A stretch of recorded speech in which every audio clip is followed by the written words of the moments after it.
chance to hear it, so let her tell it. People on the streets say Sabrina speaks. Tune into the show, she will let you know.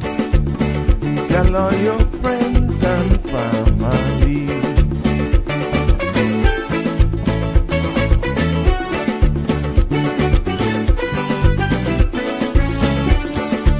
Real talk is no joke. You get the news straight up from grassroots and concerns. You hear some people gone. So tell all your friends to tune in to Good evening, Cayman. I'm Sabrina Turner, and welcome to Sabrina Speaks, your daily dose of clarity, truth, and community insights. Every weekday from 5 to 6:30 p.m., we're tackling the issues that affect you, from national headlines to grassroots concerns. Whether you're in traffic or winding down your day, this is your chance to hear it straight and speak your truth. So buckle up, Cayman. We're not holding back. This is the show. We gotta let you know. Now we got to go.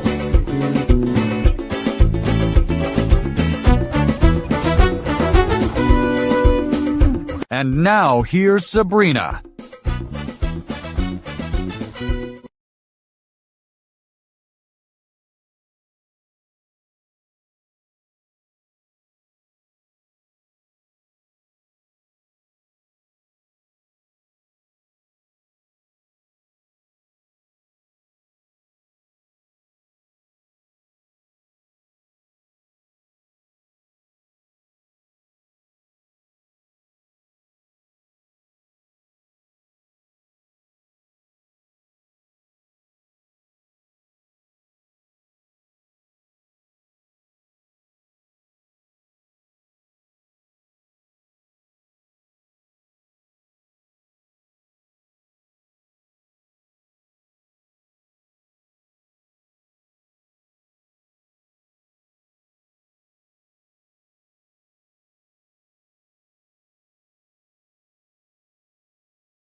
So, oh my goodness, I was wondering why all of you were piling in there. There you go. Welcome, welcome, welcome. This does it, it does it every now and again. I am so sorry. Thank you for letting me know that. Thank you for letting me know that. But it's good to have you all with me here for Voices, another episode of Sabrina Speaks, Voices of the Islands, Conversations for the World, the podcast where voices rise, stories unfold, and inspiration takes center stage. I'm your host, Sabrina, and it's good to be back with you now that I've found my voice. Sometimes the system does that, and you just got to do your check, cross-check, and reconfirm. But let's get straight into it. We're continuing to unpack in this episode of Sabrina Speaks, the Immigration Transition Amendment and Validation Bill 2025. That is scheduled to be tabled on the floor of Parliament. And I heard the date was the 10th of this month. And in today's episode, because you guys said you like how we bringing it across, we break it down, your participation is key. We're going to be breaking it down in different segments today that covers exactly what this episode is titled: Rights, Residency, and Responsibilities, Cayman's Immigration Shakeup. You may see this as a shakeup based on how we're going to be breaking down a few of the clauses that we actually say. I'm going to break them down for you, and we will pretty much give an interpretation of what it is. This is not speaking on behalf of the government by no means, but I'm extrapolating it straight from the paper that's already in the public's domain and breaking it down from where I see it in layman's terms as best as I can. Now, for further information, all of the information is there. You can reach out to the Ministry of WORC. I keep getting that wrong. For your further questions or concerns, or reach out to your member of Parliament.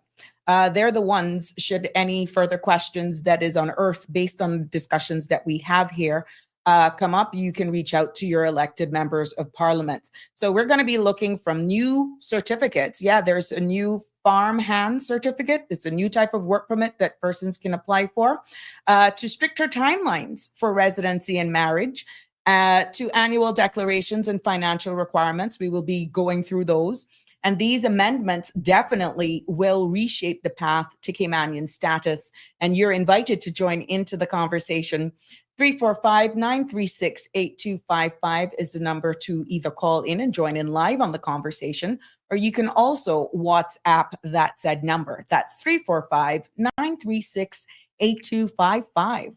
The content you're about to hear, including any discussions or opinions from myself, guests, and or participants, is intended solely for general, informational, and entertainment purposes. It is not a substitute for professional legal, medical, or financial advice, and I encourage you to consult with a qualified professional for your specific concerns. Bridge Media Limited and all its affiliates disclaims all liability for any decisions or actions taken in reliance on the information presented. And before there we go. Got to do that again. Look at that. I know I shared that, but you guys weren't hearing me. I found that today's note. Never let the small things steal your joy. There's so much to be thankful for. So keep smiling and enjoy life. I thought that was so sweet. So sweet. Before we get into the nick of things and definitely making sure we just dive into this, because there is going to be another segment coming up after me at 7 o'clock. So I'm making sure I'm being a good girl and kind of cut this and keeping on time just so I can respect my other content creators here on cmrtv.com. Let's go into what tonight's forecast and weather looks like. This is compliments of the Cayman Islands National Weather Service. Yes, our synopsis called for a weak frontal boundary that is expected to become stationary near northern Cuba over the next 24 hours, maintaining some light winds and possible localized showers through Wednesday evening as the pressure gradient remains slack over the Northwest Caribbean. Now, satellite analysis indicates scattered low-level clouds near sister islands with localized convection noted around Grand Cayman. Now, the forecast for tonight calls for partly cloudy skies with 30% chance of showers. Temperatures will fall to the mid upper 70s, and winds will be northeasterly at 5 knots or less. Seas will be slight with wave heights of 1 to 3 feet. Now, tomorrow's forecast Clouds called for partly cloudy skies with cloudy spells and a 30% chance of showers in the morning. Now, temperatures will rise to the mid to upper 80s with a heat index of 94 degrees. Winds will be east to northeast, 5 to 10 knots, and seas will be slight with wave heights of 1 to 3 feet.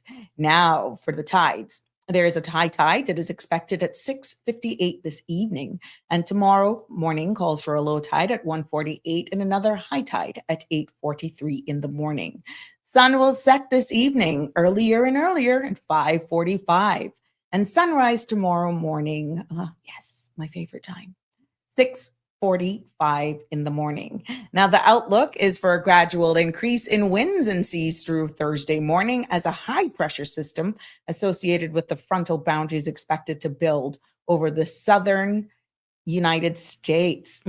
So there you have it. I know all of you are out buying all of those area rugs and curtains and Christmas mats. So I think it's very important, or maybe you just going starting Christmas parties early, or just living the life and calling out a few friends and going places for dinner or just enjoying it. So I think it's good for me to share that with you. I didn't see any birthdays on my radar, thanks to Facebook. At least I didn't see any, but I'm still going to wish everybody who's having a birthday today that's not on my radar, happy birthday, happy anniversary, happy whatever, happy life to everyone today.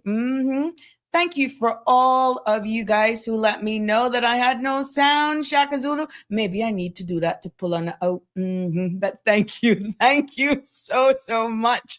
Oh my gosh. Thank you for actually letting me know. Hi, Donnie. How are you? Missed you yesterday. Hope you're on the mend. You and Lavana. Yep, Iva, you still over there? Yep. Good evening to everyone. Hi, Miss Valerie. Thank you all for the heads up of no sound. Even Carol, my friend, you just on to fast. You just fasting, but I love you. I love you like cook food. But it's good to have you all here. Yes. Connie Bonnie is in the house as well. Miss Carol. Good evening to you, my sweet Miss Lucille. The UK is actually in the house, keeping up with us and so much more. Hi, Miss Dorothy. So good to have you, Marshall. Liz. Hi, my love. How are you? It's good to have you all here. Got a few more days left. Yeah. I guess you'll ask me hogs type is when you come back. I guess you'll have that yank too, huh? But it's all fun. Go enjoy yourself, and good to be back. We love to have you back. No place like home. You know what? Yesterday was, I saw some news before I go into the crooks and hell no. Okay. I saw, yesterday was Cyber Monday, right? And I know how all of you love to just online shop and Amazon and all this sort of stuff, but I found some stats that just blew me. I just like, OMG, for all of the money that was spent just yesterday. December 1st marked Cyber Monday. And, that is known right now to be the biggest online shopping day of the year. Now, Black Friday still tops the list for the biggest day where people just go out and shop. But where online shopping is concerned, Cyber Monday still takes the lead. And once again, the numbers are just staggering. When you compare, let's say, 22 to 23, this is based on stats from the US because we contribute to that as well because of all of us buying on Amazon and so forth, right? So I thought it was fitting based on our proximity. Guess what? Between 22 to 23, I found that $12.4 billion, yes, $12.4 billion US dollars was shown on online sales. That was up by 10% from 2022. Last year, 2024, was $13.3 billion US dollars. Again, another significant jump from 2023.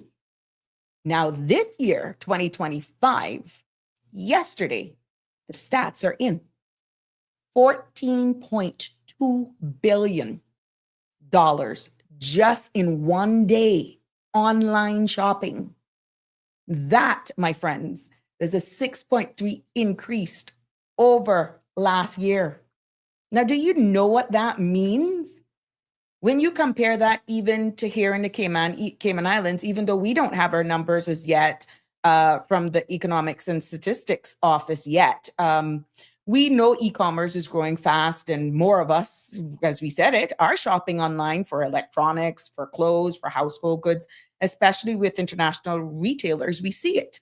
And even though while our numbers wouldn't match exactly what's there, we're expecting it to somewhat mirror what has been happening here on island when it comes to those sales that pretty much is reported. And guys, when the ESO are doing their data, their stats, this is why it's important for us to answer those questions genuinely, because this gives us an idea of exactly what's going on. Now, if we have to measure this anything by what traffic we are seeing already, and the season has just begun. Some will say it's not started yet. It's 10 days. Well, that's also causing a huge international debate because they're thinking Christmas is 2 weeks. And now people are saying it should be for at least 4 to 6 weeks because you can't be doing all of this preparation just for 10 days. It's what they're saying. You go and you decorate your house for what, 2 weeks? You know, that's another episode. But when do you take down your tree? It's too early. People are just putting theirs up. It all depends on when you want to do it. But what people are saying is that the feeling, the spirit of Christmas, not that we're monetizing it, making it into commercialized, it's just the whole feeling. A lot of us put a little extra into how we actually prepare our homes and all that sort of stuff for the Christmas.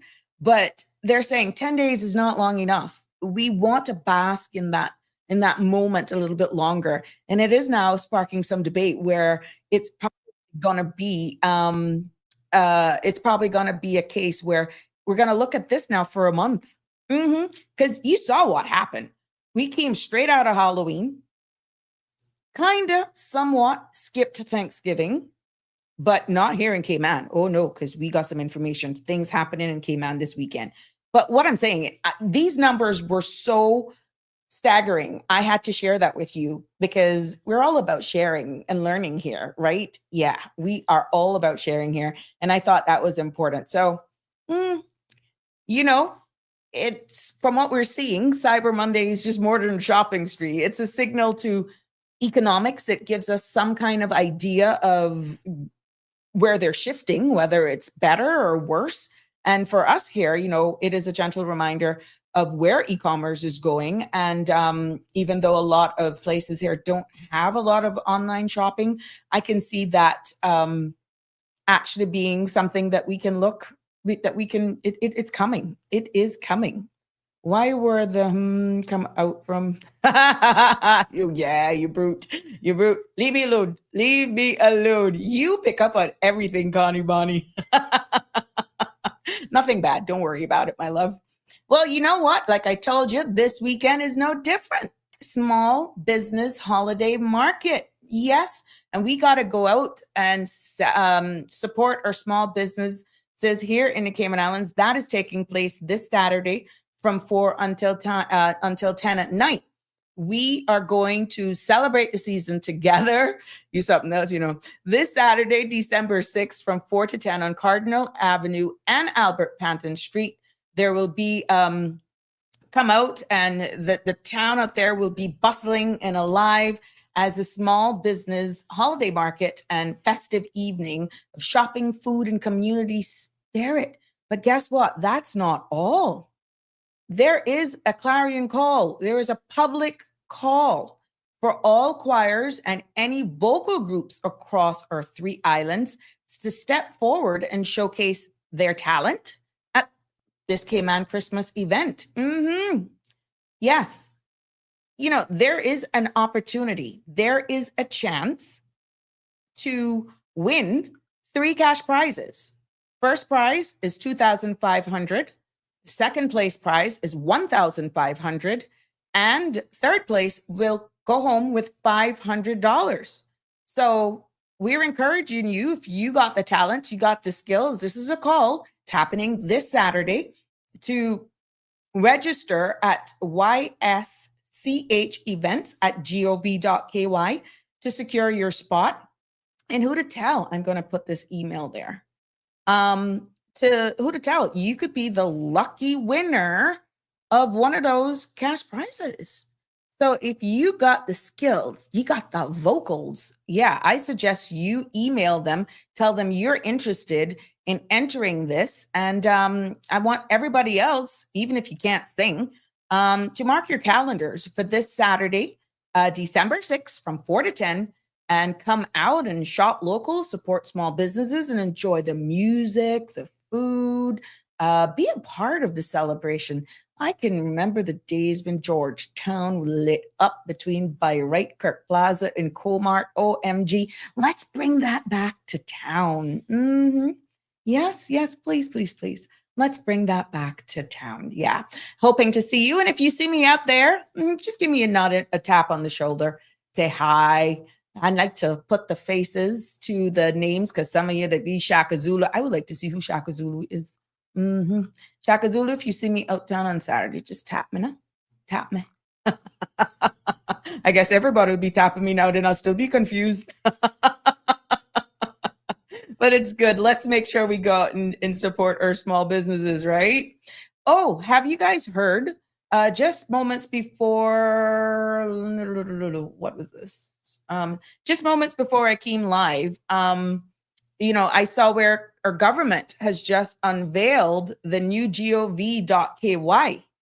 Yeah, it is envisioned that this is going to be faster, clearer, easier way to use the @gov.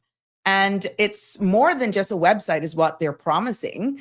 It's a symbol of how the Cayman, this platform is building a digital Cayman. Yeah.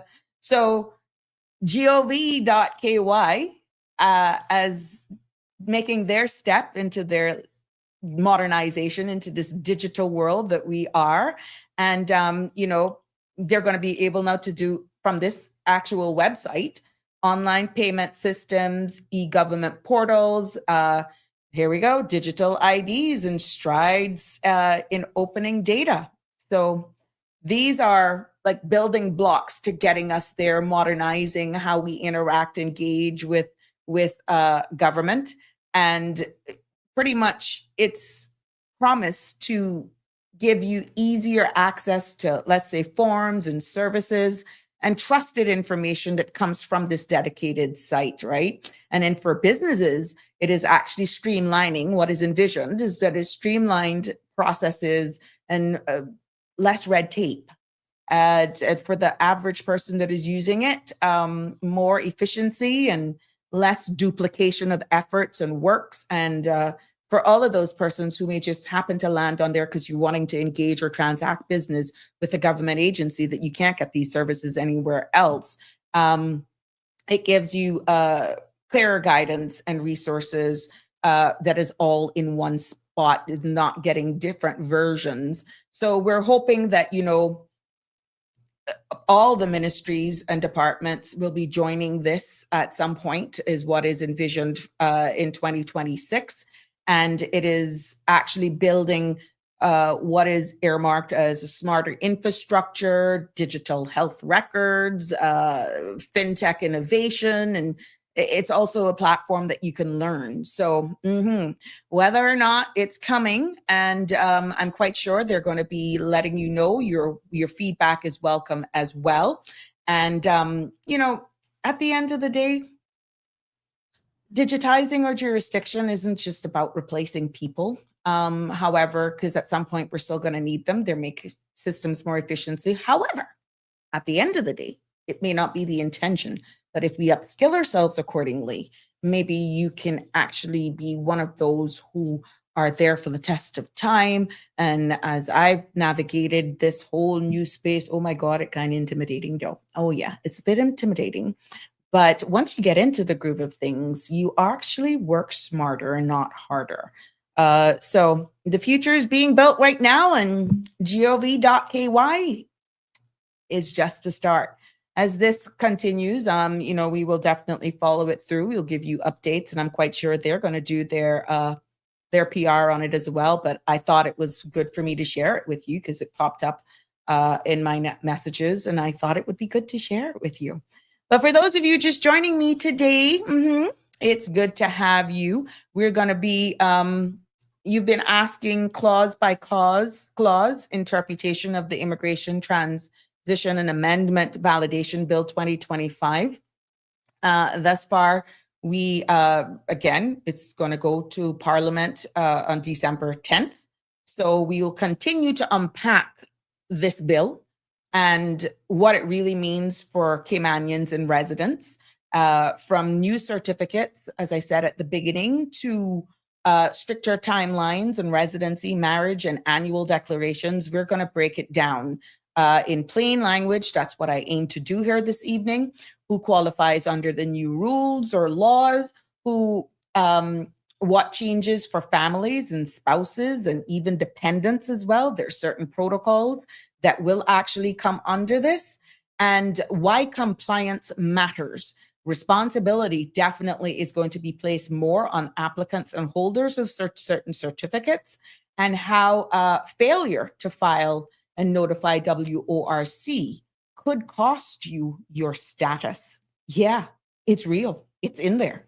So if it's an oversight, if you fail to report, all of that, we're going to break it down right here. So let's get into it. Again, 936-8255 is the number to call to join in and participate on this. Should you have any questions, queries, or other questions that you want to, or just weigh in on the conversation, you are more than welcome to, okay?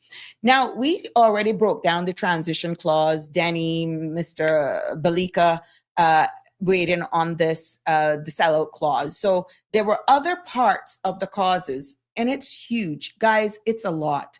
And we still are not aware of the 15 amendments that is actually came about from the town hall meetings. I haven't seen what those amendments will be. And we still haven't. Again, if somebody has the immigration regulations that will accompany this bill, please let me know, but it's still not in the public's domain. So even in trying to break this down in layman's terms, other questions kept popping up in my head, but I couldn't really even refer to anything current because it would require regulations. So it's hard to do this, but we're going to work with what's in the public's domain until they decide to release certain things to the public to make it all make sense, okay? Let's look at Clause 5, which is amended. And Clause 5, and I'm going to try to do this in dictation style for you, which is Section 11 of the principal law, of the law itself, and what is being proposed as a consequence of a new section. So Section 49A is a new insert into the law, and I read, that provides for certificates for commercial farm hands. You have deck hands that works on boats. Now you got farm hands.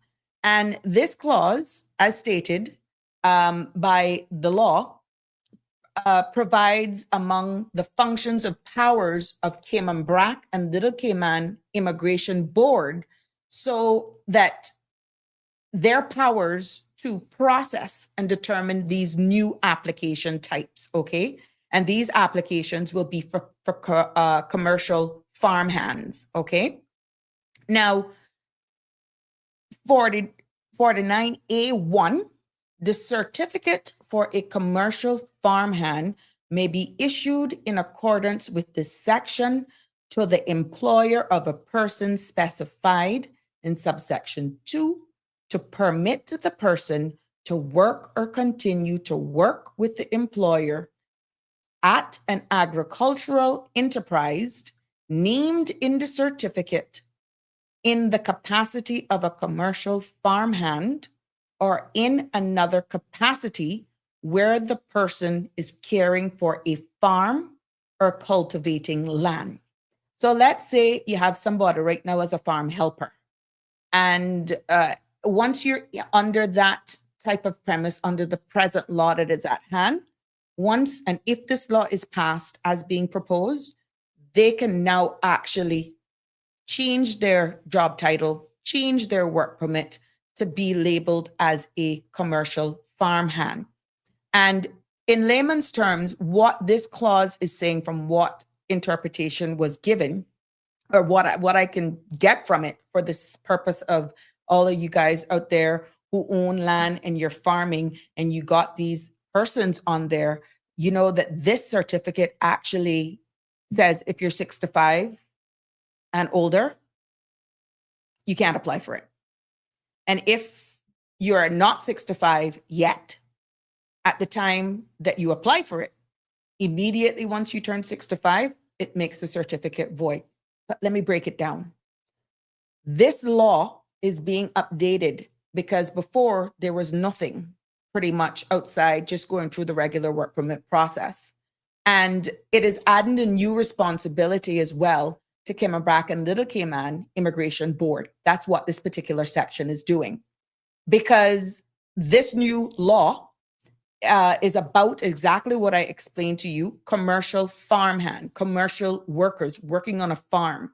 And the board now will have the official powers to receive these applications from employers who want to hire farm workers under this certificate. And also the boards there would also be able to renew those applications and making sure that they meet the requirements, okay? And the board then will be empowered to approve or reject these applications if you don't meet the scenarios. Let's say criteria. Let's say you don't have an issue with medical insurance or the age. You're over 65. It doesn't matter. The law is clear when it comes to this age thing. They are very clear. What has happened in the past was there was no special farmhand certificate, and that is why this is a total new section that will be added in. So this is a new application that is born on this immigration reform. So there was no farmhand certificate in the system here in Cayman before this is now being introduced. And what had happened was agricultural workers were actually handled under the general work permit system, where they were processed by the relevant boards or later by WORC. So what this bill is proposing is it's creating a dedicated category for these farmhands, which did not exist before, which kind of clarifies it and it pretty much says it for itself. So what is changing for how they were handled under the current law is that they are going to be clearly identified. And this particular clause makes it clear that the Cayman and Little Cayman boards will now they will have power, explicit power to process farmhand certificate. Now, like again, this is a shift from the past where they were all lumped into the whole general work permit system without a dedicated category. You won't find that anywhere else. Now they have a dedicated category for themselves. But remember what I said at the beginning, persons can't be age 65 or older to apply for this. They would not be eligible.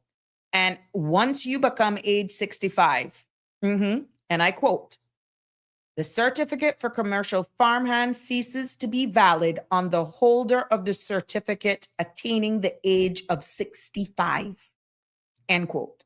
That's exactly what it's saying, okay? So that's it for the agriculture people there. Now, of course, you're going to have to apply. It's the same applies. You make the application. I can't tell you what the fees are going to be because we don't have regulations. I can't tell you outside of making sure the person has the regular requirements of medical insurance, that sort of stuff. You do your, I guess, police record and your photo, like a regular work permit. But it's hard for me to state what the processing fee is going to be like. what the approval fee is going to be like, because that is only going to be revealed in the regulations. That's why it's so important to have regulations side by side when you're actually breaking this down. Okay, so there you have it for all our farmers. And another thing too, if you were someone working on a farm before and you have already been impacted by rollover, and let's say you've already started your rollover, you still have to wait for the 1 year before you can come back. Yeah. So you still have to wait, not because this is an application. You still have to finish your rollover, and then your employer, upon your return, can apply for this new application. Okay. So that is something to think about. Now, again, subject to any changes that are being made public, because it keeps hanging over our heads that the minister did actually say publicly that there are 15 changes. Until those 15 changes are made public, we don't know what they are. So anything that I say here is subject to change because of those 15 changes that was announced that nobody knows about. And anything that I can't answer where fees are concerned specifically is because I don't know the regulations, and the regulations are not yet made public. Good to know. This affects my business. You are more than welcome, Donnie. Yeah, so it's good to know. This is why these things, we take it down and we just, break it down in small pieces so that everybody can digest this. But it's good. But the key is, Donnie, make sure the age. And if somebody's already here and on a regular, let's say farm helpers work permit, or they still got time left in their term limit, you will have the ability to change them to this once this law has been come into effect and this is approved. So that's also food for thought. As long as a person has time remaining in their term limit and is not 65 or older, they can apply for this. So number of things to consider. Okay. We go on to clause 7. Yeah, there we go. It says clause 7 amends section 20 of the Principal Act to delete the reference of appeals in respect to student visas, as student visas are dealt with under Customs and Border Control Act 2024 revision. Okay. Remember when they separated customs and immigration, because we were all lumped under one? Some is dealing with the border, some is dealing with more administrative applications like your work permit, your status, and that sort of stuff. That is why extensions, visitors extension, visitors visas, student visas, and that sort of stuff now is more dealt with on the CBC, Cayman Islands Border Control Department.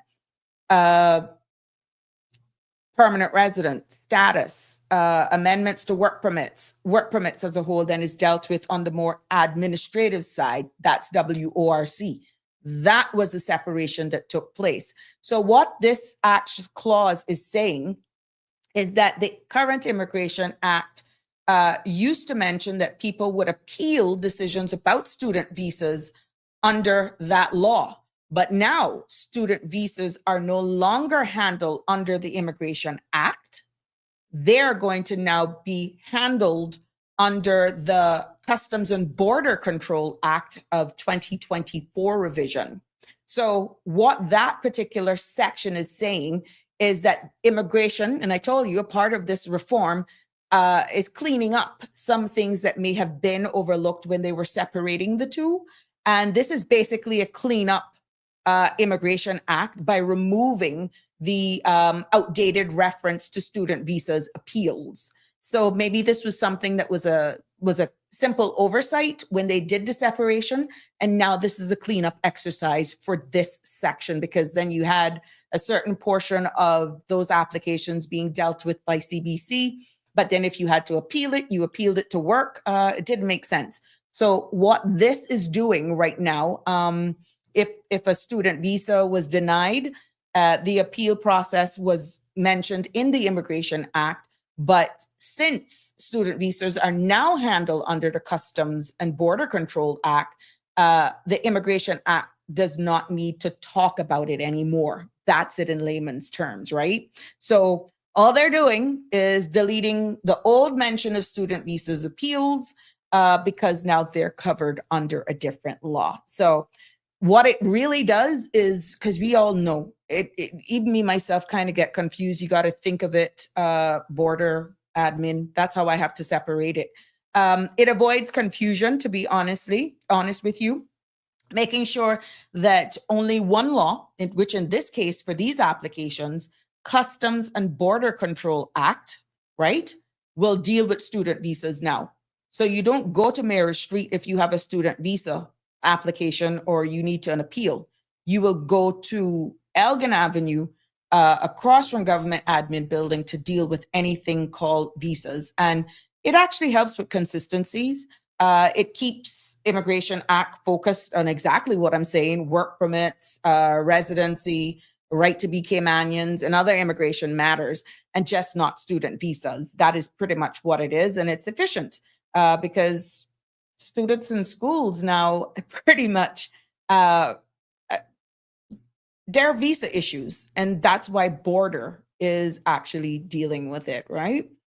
So there you go. I hope that makes it clear for any person who is here on student visas, so that you get that in. There's a lot of information. I see what those guys were saying when they were talking, because it's just so, yeah, finally. It was confusing at first, literally. And until the law is changed, they literally had to go to WORC to do an appeal because there wasn't no legal mechanism for CBC to actually deal with appeals. So now this is going to deal with that. Further, also into this section, this clause 7, it also amends the law by introducing prescribed financial standing requirements.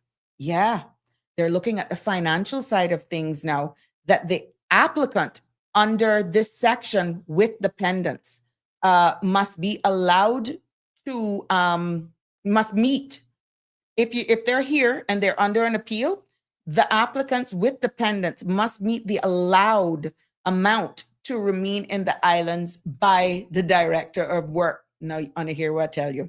What is the allowed amount? What is the allowed amount? We knew that under, we saw where the fees had increased based on dependents. And I'm trying to find that. I'll find it for you. But really what this additional section for this amendment is saying is that Section 20 of the Immigration Act that's dealing with immigration appeals, when someone challenges a decision about their immigration status, right? It's going to be tabled, Vanessa. It's going to be tabled on the floor of Parliament on December 10th. It's not yet in effect because it hasn't even been debated on, but this is what is being proposed to the public as some of the changes. We don't know when it will come into effect because it has to now, it's going to be debated. This is just an information show, letting you know what the government is recommending. We don't know what the effective date will be at this time. So you got to keep it locked to this space, and we will definitely update you. We will be following the parliamentary proceedings as well, Vanessa. So Denver, so we'll get to you. What this section is really saying is that Immigration Act deals with these appeals, and if somebody challenges the decision, we all know how long appeals can take, right? About their immigration status during the appeal process. This particular amendment is adding a new rule. That's where the change is. If the person is making an appeal, has dependents, like children or a spouse that they have to support, or even others, they must show that they have sufficient financial resources in order to support themselves and those dependents.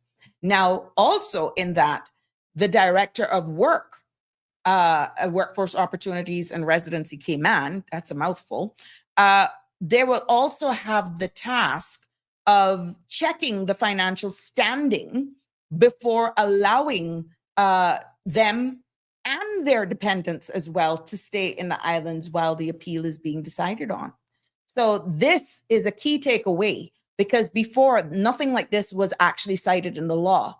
So this is an addition to make sure that they have sufficient financial resources to support themselves and their dependents while an appeal is going through. So imagine someone's immigration application is refused and they have appealed the decision. Now, if that person and his family members, depending on them, they just can't stay in Cayman during this appeal. They can't just stay here, idle hands. No, unless they prove that they can afford to maintain themselves and their dependents, they're not going to be allowed to remain to await the outcome of an appeal. So what this is basically saying, if you want to stay here with your family while your case is being processed or being reviewed, in this case for an appeal, you need to show clearly that you have enough money to take care of your dependents. And it is important because when it comes to families, for families in themselves, it actually will prevent situation where dependents are left without financial support and during this whole legal process. And then on the hands of government, when you look at it from the government side, I try to look at it all sides, right? It will ensure that people appealing immigration decisions aren't relying on public funds while waiting, or some of them may find themselves working without work permits. And for the applicants themselves, it sets clear, crystal clear requirements that they must demonstrate some financial stability and standing if they want to remain here with their dependents during the appeal. Remember the details of the revenue measures for 2026 and 27, section 16, I just pulled it. It says, and I quote, in relation to permanent residence and Caymanian status fees, A, there will be a new or increased fees for permanent residence holders, including 1, new dependent fees, which will increase from 500 to 750 per dependent per year. And the annual declaration fees for permanent residency holders increasing from 100 to 500. So what I'm seeing is that even though if it is approved, if your appeal is approved, it's no longer going to be 500. It's going to be 750. That was a part of some of the revenue measures. But this isn't while. This isn't after it is approved. This is while you're waiting. And that, my friends, we don't know what the household income threshold is going to be, because here we go again, that would be cited in the regulations. So even though you're waiting, we don't know what that number will look like, because that will be cited or called for in the regulations. Let's see what Mr. Denver saying before I go on to clause 8. All right. Student visas should only be for our college and universities, not schools of any other classification. Student visas. We usually find these student visas, Denver, for those who are not of, let's say they're old and they're over 18, but still college and can't be included as not working, not on a work permit, but still is a dependent, let's say on a work permit or a RERC. And that permission, they're over 18, and that can go up to 21.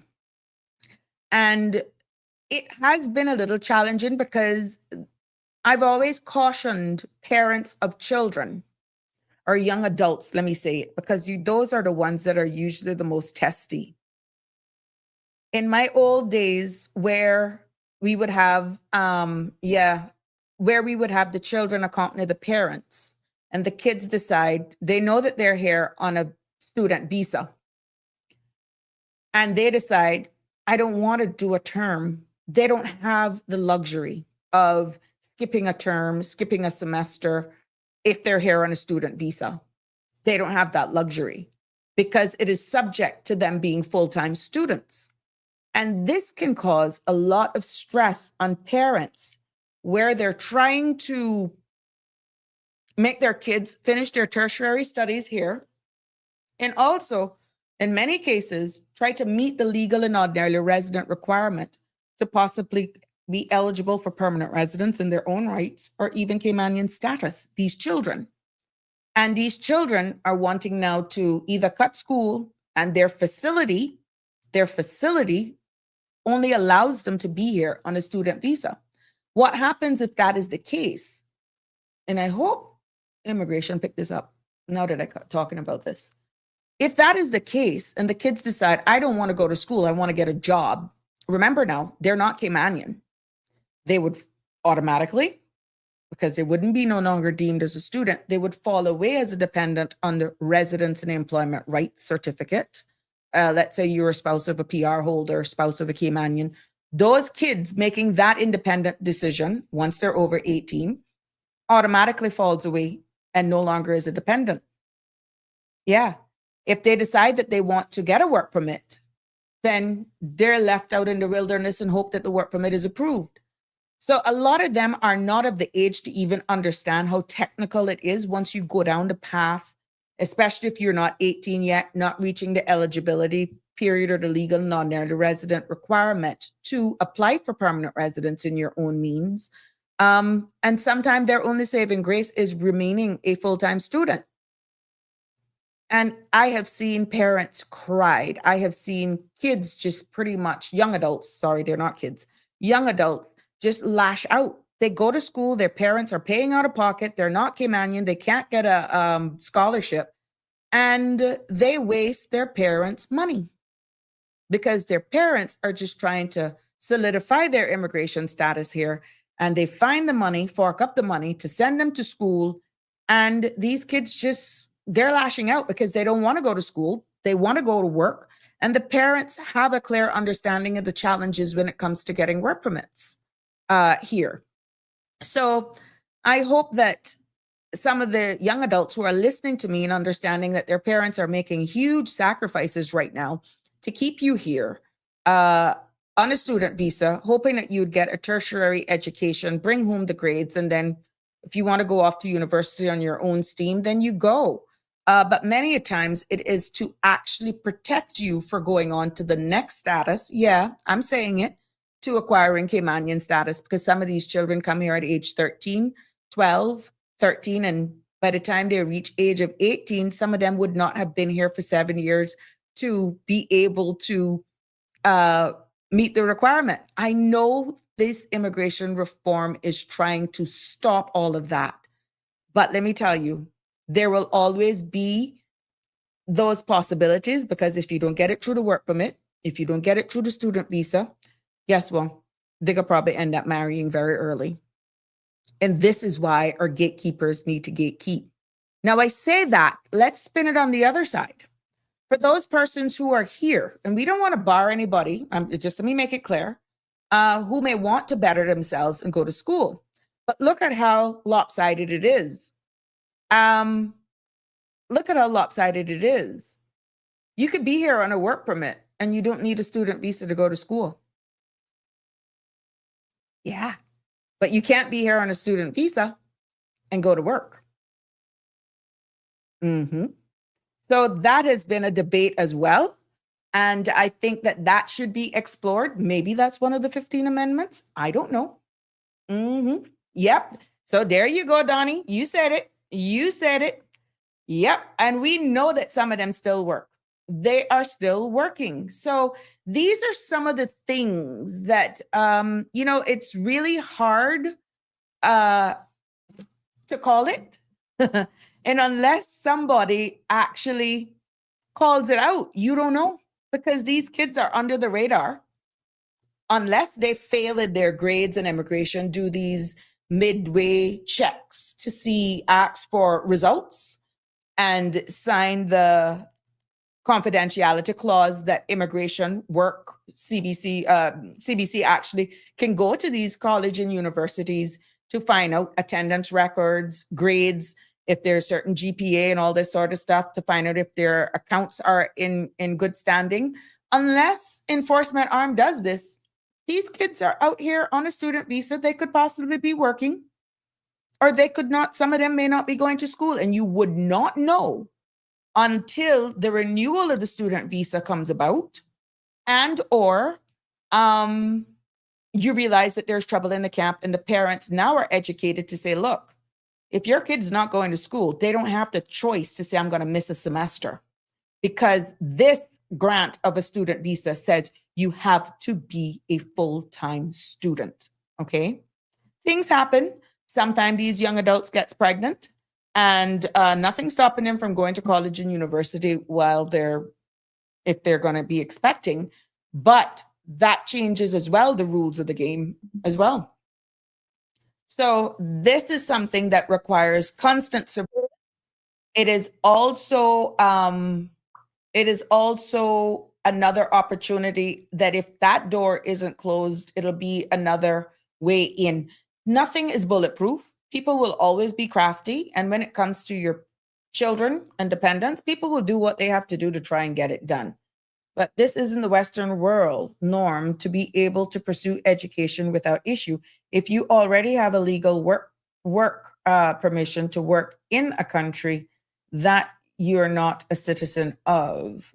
But isn't it Western world norm to be able to pursue education? Yeah, without issue. If you already have a legal work permission to work in a country, you're not. Yes, thank you, Tisha, for that question and statement all in one. Yeah, this is why. But you see then where nobody, which I said at the beginning, nobody's saying you can't better yourself.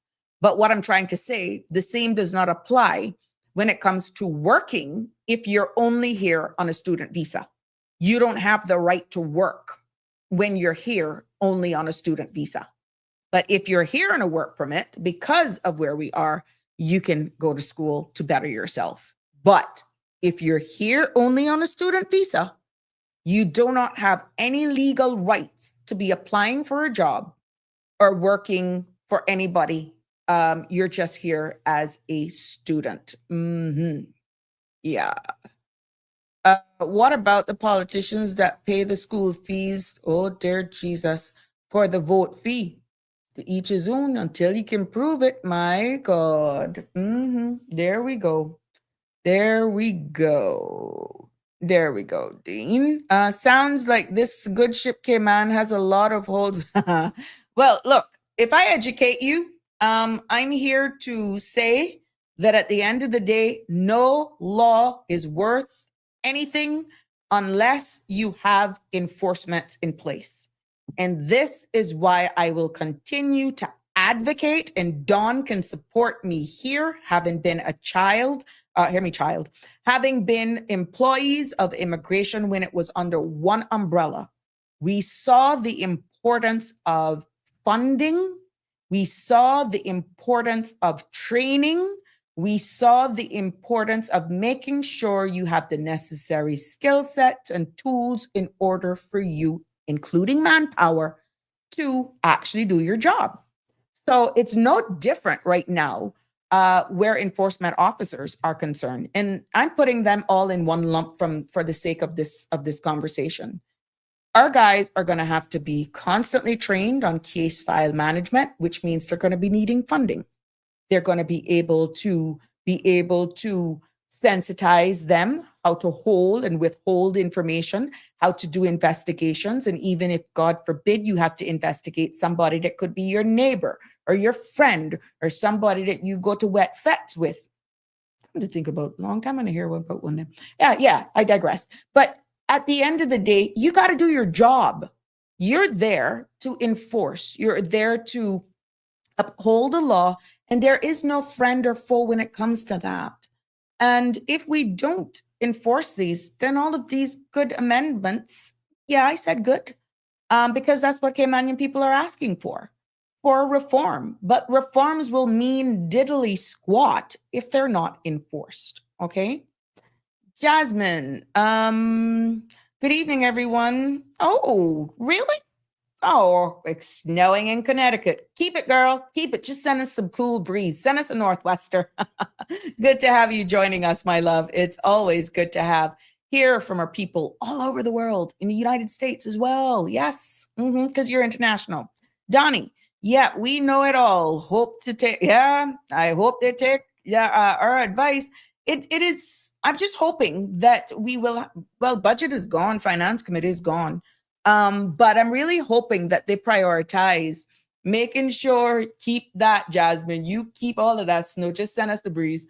I just hope that they will direct their funding to upskilling, because you're investing in those Caymanians that are working there and giving them the right resources and funding so that they can know how to case file, manage, and break down the immigration WORC laws so that they will know what their powers are. One may say, well, how the heck they enforcing if they don't know? Trust me. Trust me. I don't need to say anymore. This is by no means belittling anyone, but sometimes customer service training, revamping the laws, because this is a huge overhaul in legislation, and multiple government agencies are going to have to play their role when it comes to enforcing these things should this become law. Okay, it's not going to be any more silos. And I'm seeing where in a part of this where there's a MOU where they can share information between various government agencies. Love it, love it, love it.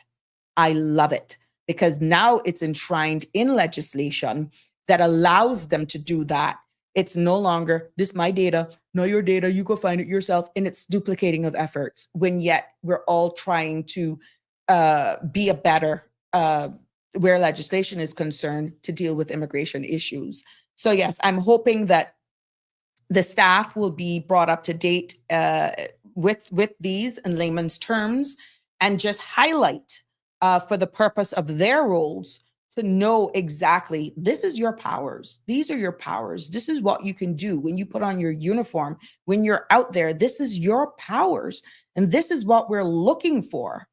So trust me, knowledge is power. And this is why I'm taking the time out to do this in layman's terms. It's not by any means belittling anybody, but if the public is educated, parents in this case for the student visa, students themselves will understand. And of course, all of those who are charged with being our gatekeepers of this legislation, you will probably look at your role totally different and be empowered in the way you execute your duties. Hi, Tartarian, how are you? That's a loophole. Getting pregnant on a student visa. She shouldn't be sent home to have that baby. Teachers should be asked to be vigilant and report it to immigration and the Ministry of Education. You see what I tell you? You see? Exactly. Because it's real. It happens. It happens. Now we're just looking at the mama. What if the daddy is the one who is actually on the student visa? You see? You got to look at it in its totality, because he would be entitled to right to family life, bonding for that child as well. Yeah, because even though he's not carrying the child, he would have a right. So we have to look at both genders. But yes, Tartarian, I know you waited on that because of the analogy that I gave, the example that I gave. But now looking at it wider afield with this loophole, that loophole could possibly impact, if in this case, it could impact the father. Because where one is being a full-time student, they may want to get a work permit to try and protect that child and still then continue to go to school, doing 3 roles: going to school, working, and being a daddy. So it's pretty interesting. Miss Carol, good evening. How are you, my love? Hope you're doing well. Happy holidays to you. Let's move on to clause 8. That's an amendment now to section 21 of the current law. And it reads, the effect of which is to provide for appeals to the Immigration Appeals Tribunal by persons who are aggravated by decisions of the Director of Work relating to A. This is talking about now appeals. Listen now. If you are dealing with an appeal because the you lost residence and employment rights certificate under Section 40 of the law. If you're dealing with an appeal of a certificate for a commercial farmhand under the proposed new law of 49A, let's see. C is the revocation of permission to reside permanently in the islands based on the Director of Work coming to the conclusion that the relevant marriage, just got catch on to know. C says, let me read it back. The revocation of permission to reside permanently in the islands based on the Director of Work coming to the conclusion that the relevant marriage is a marriage of convenience, or the relevant civil partnership is a civil partnership of convenience. Let me break that down in good old English now for you, okay? Because how these clauses are written, again, Danny, your ear gonna be ringing. The average person is not going to be able to just pick this up and understand that. And then you got to go and you got to see what Section 40 says under the principal law. And then you got to make, okay, I'm cleaning all of that up for you, but you got to follow me, okay? Don, what are you saying? That needs to change because of bonding, really. There we go, Denver. Well, kudos to MP Michael Miles for taking the bull by the horns. We need more politicians with backbone like him, Jay and Ralston. There you go. That, and I'll leave it up there for those to bask in that moment. Now, what this actual is saying is that Clause 8 changes Section 21 of the Immigration Act so that people who feel wronged, if you feel aggravated, if you feel that you were dealt with unfairly by a decision that an immigration board, the Status and Permanent Residency Board made, right? If you're wronged by certain immigration decisions made by even the Director of Work, you can appeal to the Immigration Appeals Tribunal, but specifically appeals can be made to WORC to decide whether, and this particular section that I'm saying is just why it's good for you to realize it or hear it in layman's terms, if taking away your residence and employment rights, that is known as RERC. This is the document that allows someone to live and work here for a long time. And, or two, the second part of it, if, these appeals refuse or cancel a certificate for a commercial farmhand. Remember that new application for those who are working on farms? If WORC refuses or cancels a certificate for commercial farmhands, the new work permit for agriculture workers under Section 49A, or the revocation of permanent residency, because WORC believes that the marriage or civil partnership that gave someone the residence is not genuine, but instead a marriage of convenience. That used to be done only to get immigration, if that is done to get immigration benefits. So what really this law is saying is that if work makes a big decisions against an applicant, against you, like canceling your right to work or live here, denying this farmhand certificate, or even revoking your RERC because they deem that your marriage is not legit, you don't have to just accept it. That's what this is saying. You can take your case to the Immigration Appeals Tribunal for review. Now, I know some of you may say that they knew that. That has always been there. Yeah, but that farmhand was not there, okay? What this does, it gives both sides fairness because it gives people a chance to challenge. If you feel that there's nepotism, favoritism, somebody got friends in there, it gives you the opportunity to challenge WORC's decision instead of just being stuck with their decision.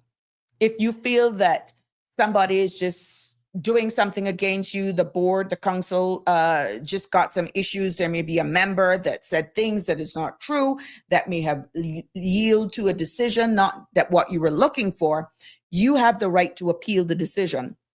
And what that does, where fairness is concerned, it also gives you checks and balances, because it also ensures that WORC isn't just a final authority, right?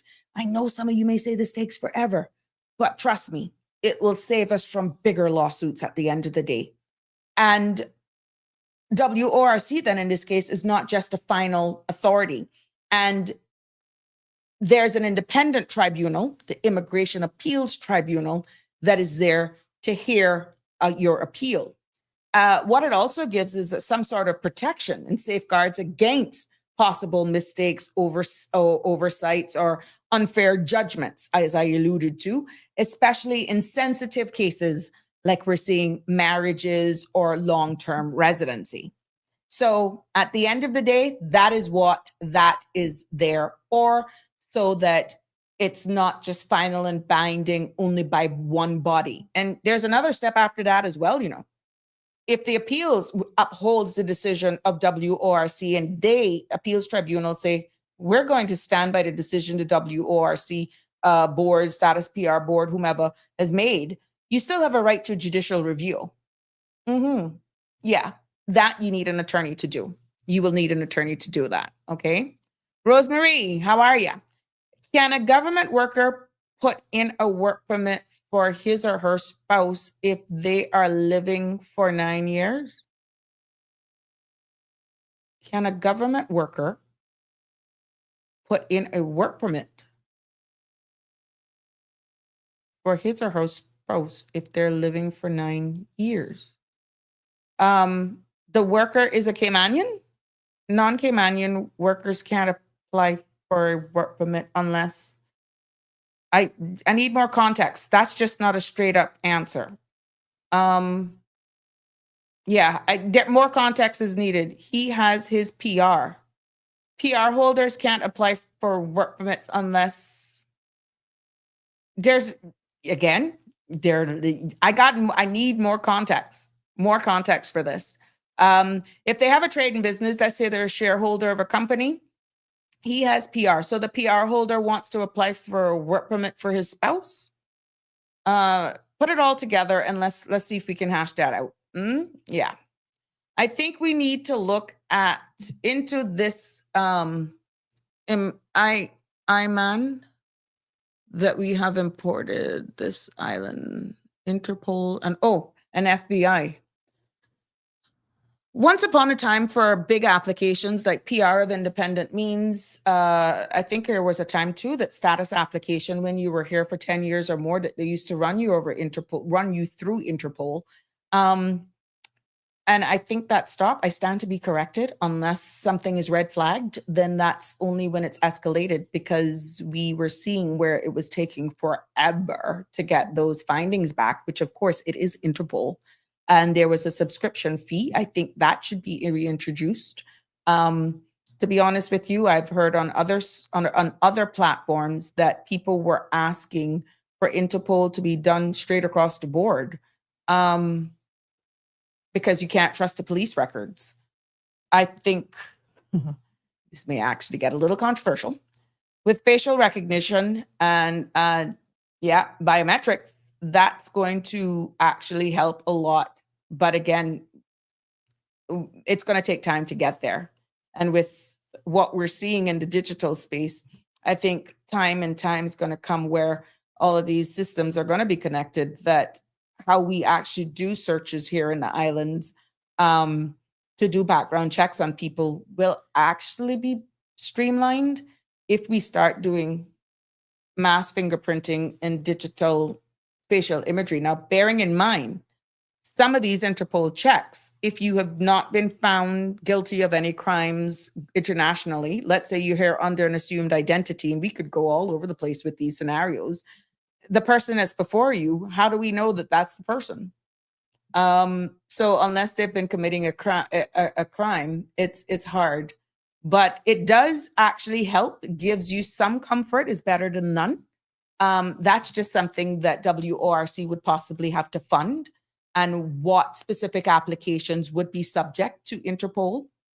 I feel that if somebody has been here for 8, 9, 10 years on work permits, and all of a sudden they're applying for permanent residence at year 8 or year 9, and they're going to be running through Interpol now, and something comes up, they've been here for 9 years already. So the question may be asked, should we start doing it from the get-go, like work permits? Because you could have those persons entering here, be here for 9 years, and you do a deeper search in these individuals 9, 10 years after have been here, we wouldn't know who we were harboring. Likewise, even those who come in under as spouse of Caymanians, spouse of PR holders, newlyweds that may not necessarily go through the work permit system, that have never been in our system before. Maybe that's something that those persons joining us could be something that you actually do Interpol for. So now that we're talking it through, I think that's something that they could possibly look into, because we used to do it. It used to be, back in the day when I was in immigration, they used to do it. Yeah. Thank you, Lord, for the new government. There we go, Miss Carol. Denver. Where am I? See ya. I'm talking about the Muslim.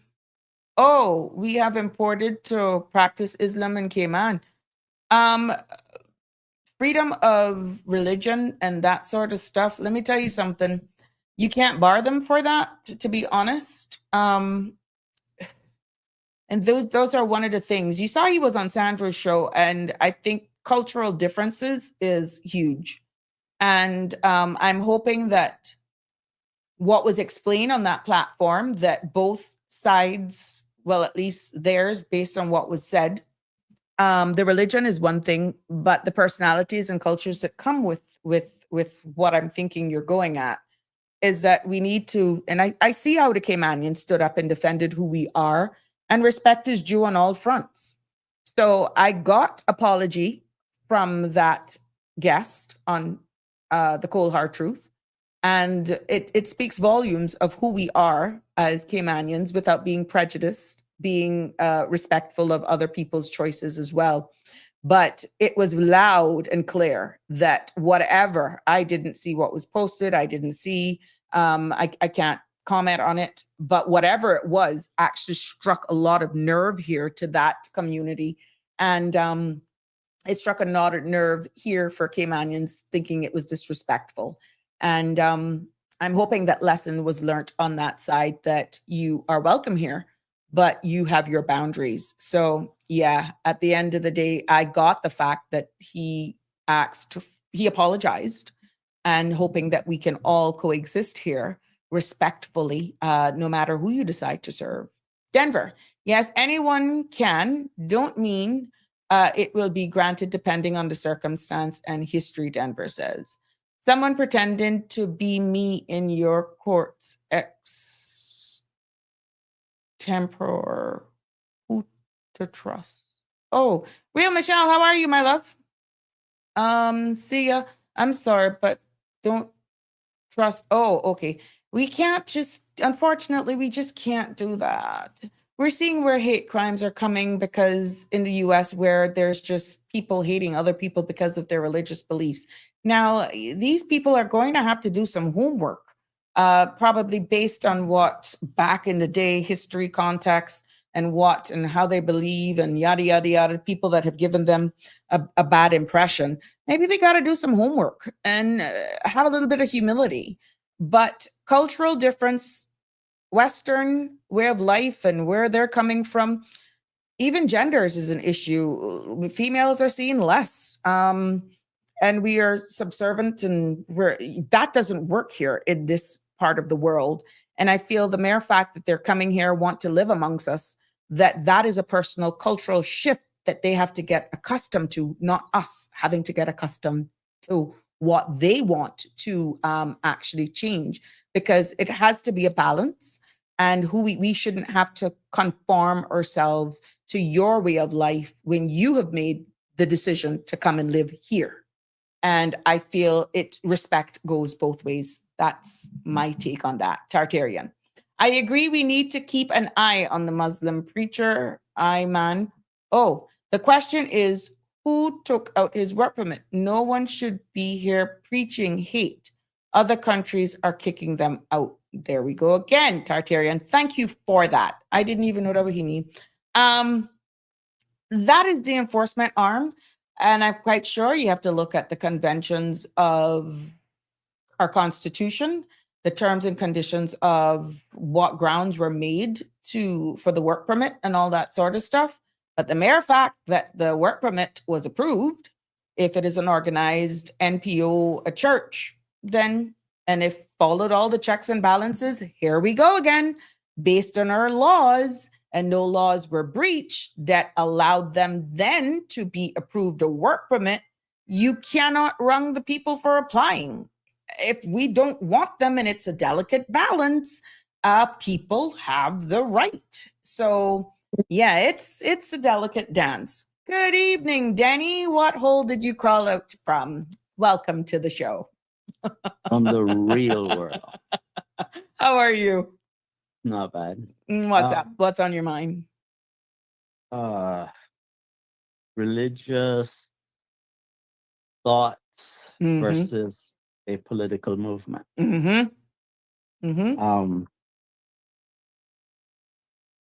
I only caught the first part of the show where they came on and to describe what they meant by the comments made of wanting to be separate from the Christian influence. But in the portion that I heard, what I heard him say is something where he basically gave the impression that, oh, they believe in Jesus as well. And someone had sent in a message, I think it was, asking if Allah was like the person that we refer to as God the Father. And he said yes, because they see Allah as the God of Abraham. But then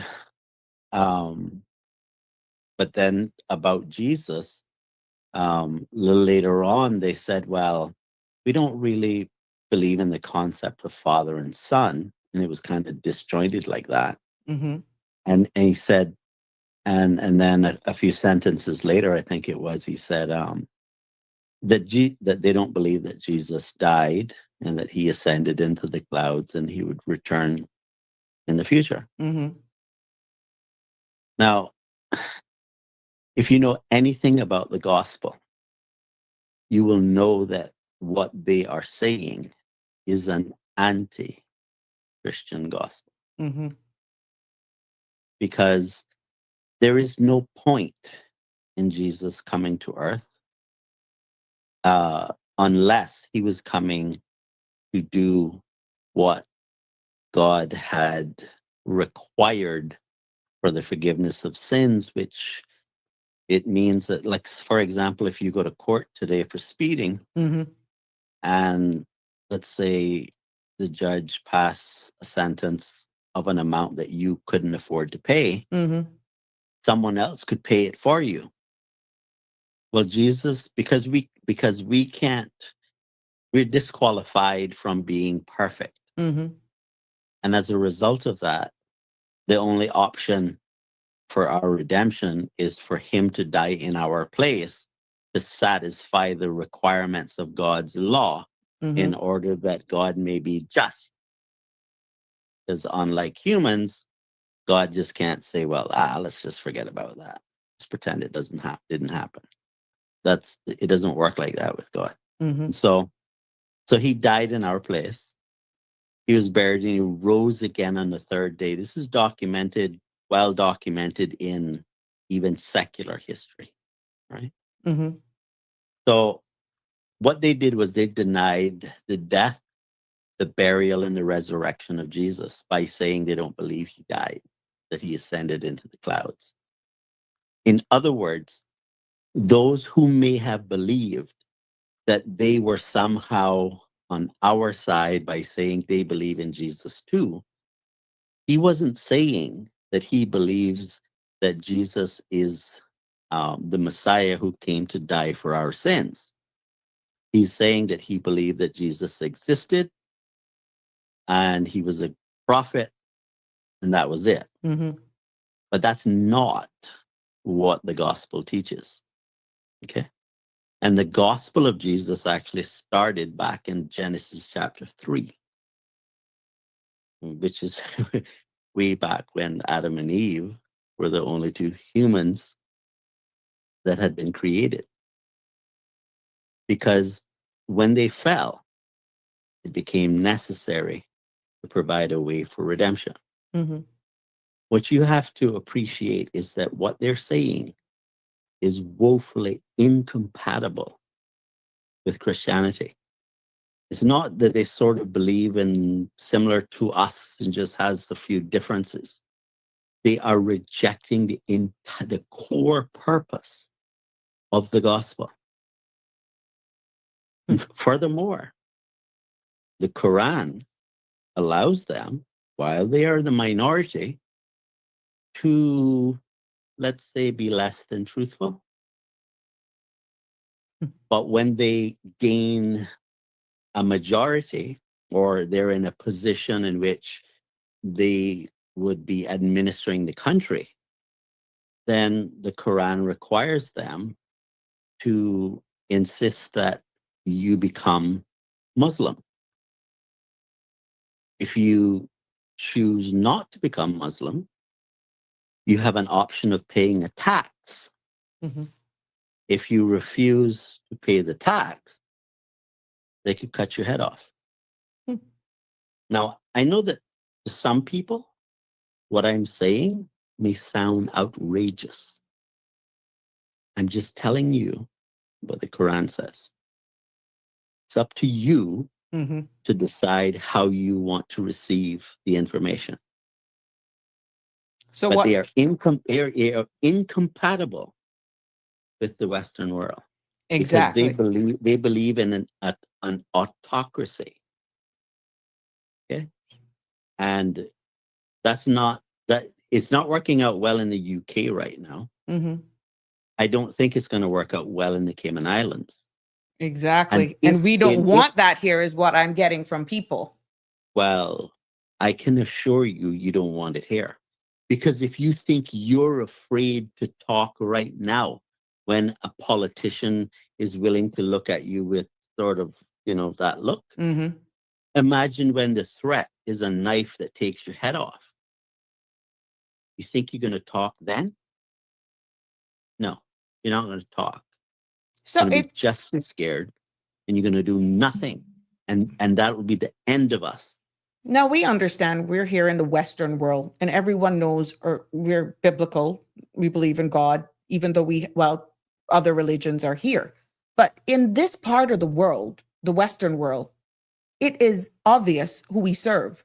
Why would someone coming from a different part of the world then come here and want to behave like this? Devil's advocate here. And then hoping that we conform to their beliefs, or am I getting it wrong?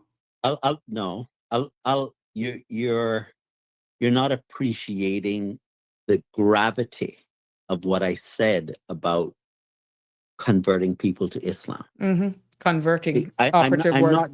I'm not just talking about a suggestion. Listen to the progression. Mm-hmm. They are obligated to turn you into a Muslim. Gotcha.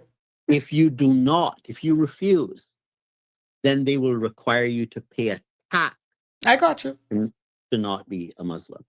If you refuse to pay the tax, the Quran allows them to cut your head off in public. That is not just a difference of opinion. That is a political movement. You need to let your mind be saturated with the consequences of what you're hearing me say. So why would that be allowed here? Understanding what we stand for. It's not gonna be allowed in No, I the mean sense the that mere fact that they're here. I'm quite sure they applied for something. Right, but ask yourself this question: why would the UK allow things to play out the way it is in the UK? And the UK is the one with the military. They have the guns, and they are afraid. Caymanians are disarmed, and you think they're going to like somehow be courageous and stand up to them? I'm not saying it's impossible, but I think it's highly improbable. Hmm. And if you think it's a joke, there are people who are being arrested in the UK Mm-hmm. for what they call Islamophobia. Yes, I've heard that. Okay. Mm-hmm. Now, let me share another little story that happened in the UK. There was an IT consultant who left the UK, went to the US, went to a gun range. No, I think he was shooting on a piece of property, if I remember correctly. He may have gone to a gun range. I just don't remember that detail. But anyhow, he posted some pictures Mm-hmm. of him with a firearm on his LinkedIn page. When he got back to the UK, he was arrested. Reason? Because he posted pictures on LinkedIn that might offend some people. Oh, wow. Now, so imagine how irrational these kinds of things are that's happening in the UK. Mm-hmm. How much more do you think they will tolerate in an outpost that's a significant distance away from them? Mm-hmm. Caymanians do not understand what's happening to them. And I honestly tell you, I'm deeply concerned Mm-hmm. by how coward we have become. Because the people who built the Cayman Islands were strong people who persevered in odds that were just amazingly difficult. And so we inherited the product of that strength of character, that pure common sense. Okay? But what this miracle that we call Cayman is producing is people who inherited the Cayman Islands are now becoming weak. Mm-hmm. And weak people create terrible outcomes. The choice that Caymanians have to make is they need to think about what is happening right now and how they want to change it, and have the courage to change it now. Mm-hmm. Mm-hmm. Because what we are now, right now, the weakness is what we were becoming yesterday. Mm-hmm. But what we will be tomorrow is what we're becoming today. And so if you don't like the things you see today, you need to ask yourself, how do you change that trajectory? And it's going to require courage. Because if you think that you're going to keep what we've inherited and preserve and maintain it Mm-hmm. without hurting some people's feelings, you're sadly mistaken.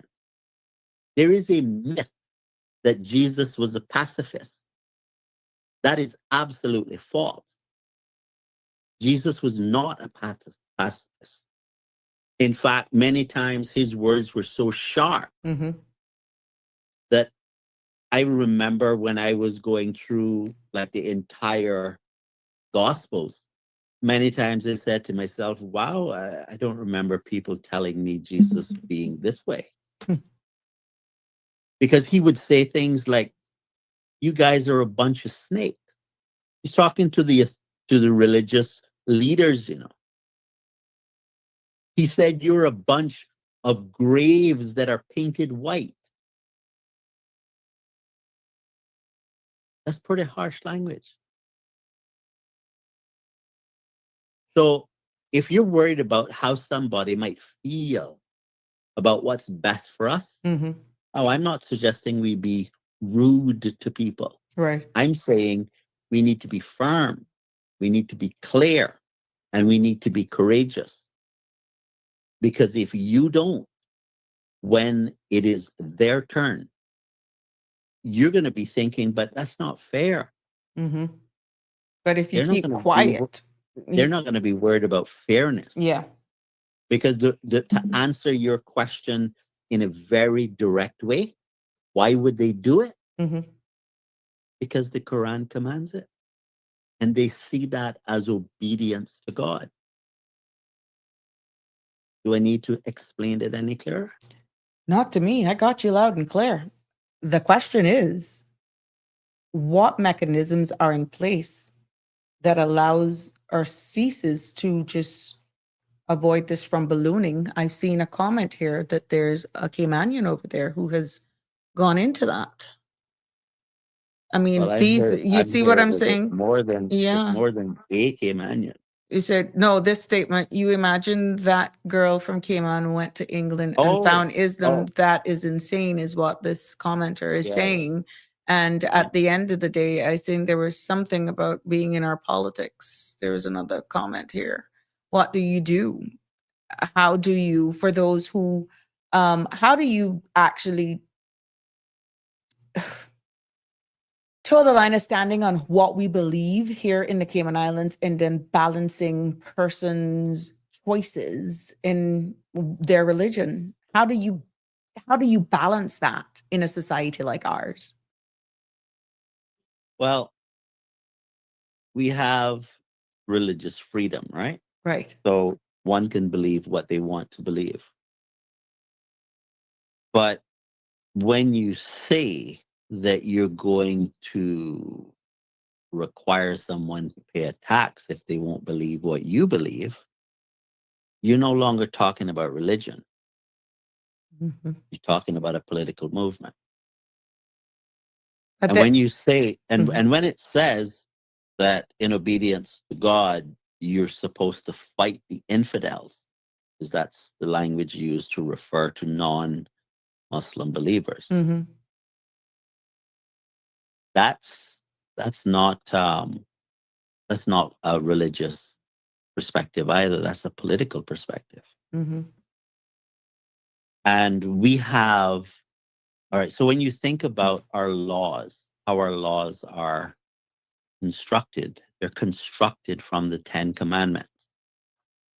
And I know, like, you think about stealing, thou shalt not steal. Well, that's why we have laws against stealing.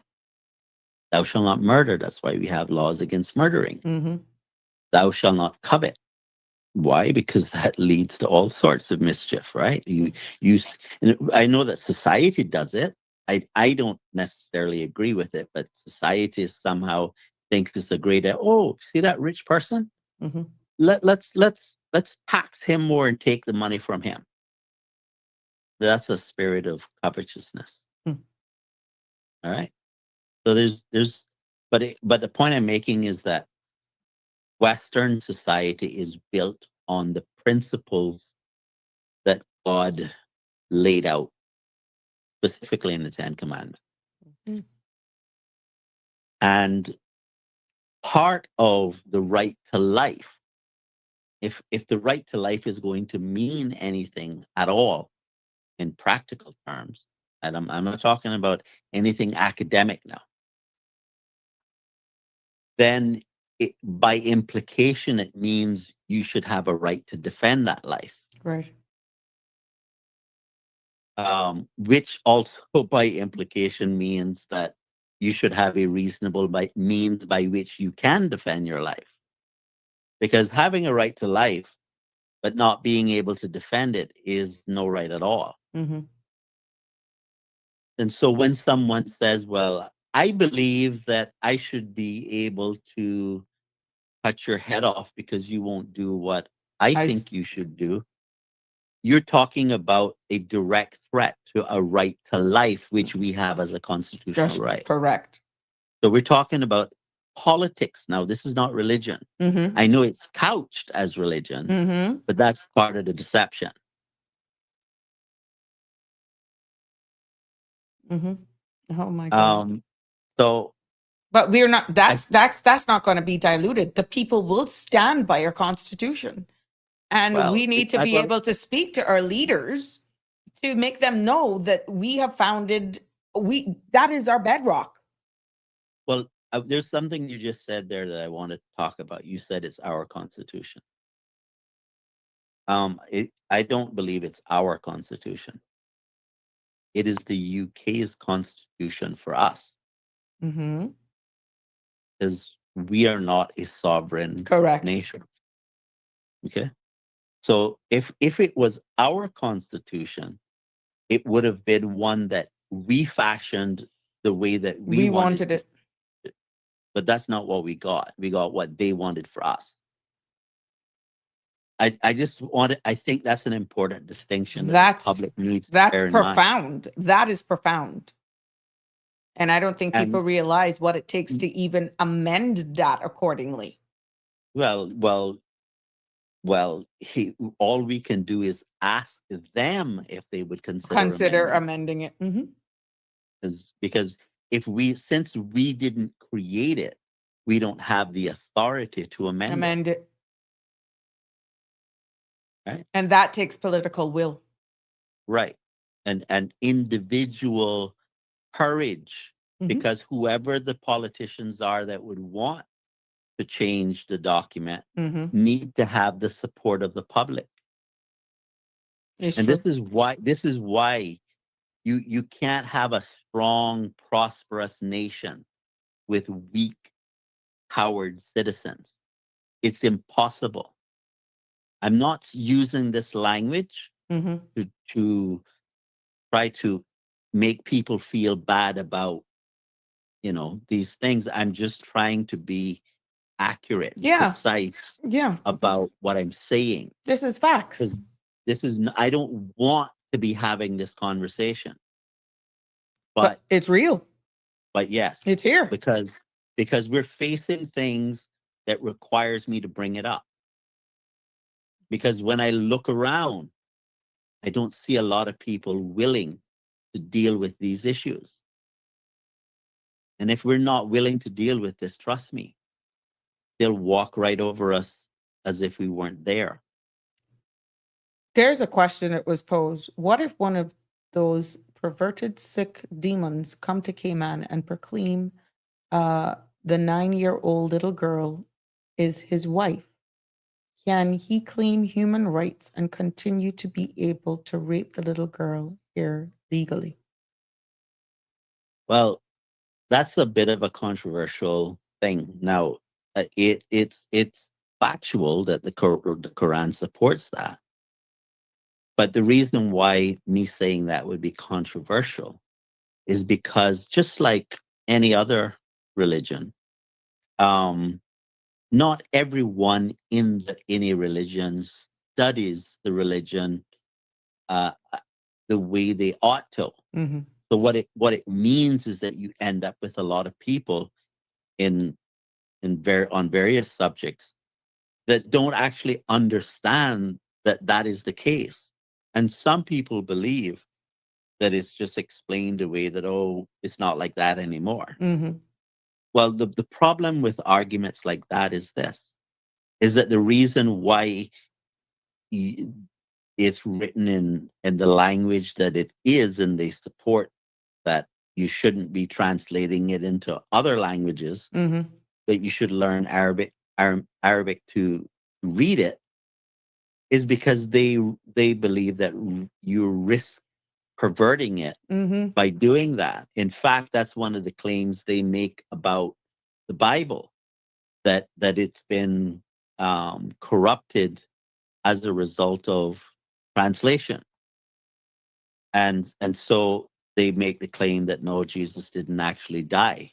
He was just a prophet. He wasn't God, a member of the Trinity. He wasn't the Son of God in the sense that we think of him in the Christian faith. Mm-hmm.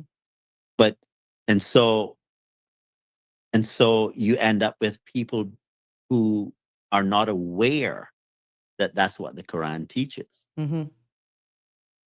So some people will react by saying, no, it doesn't say that. Right.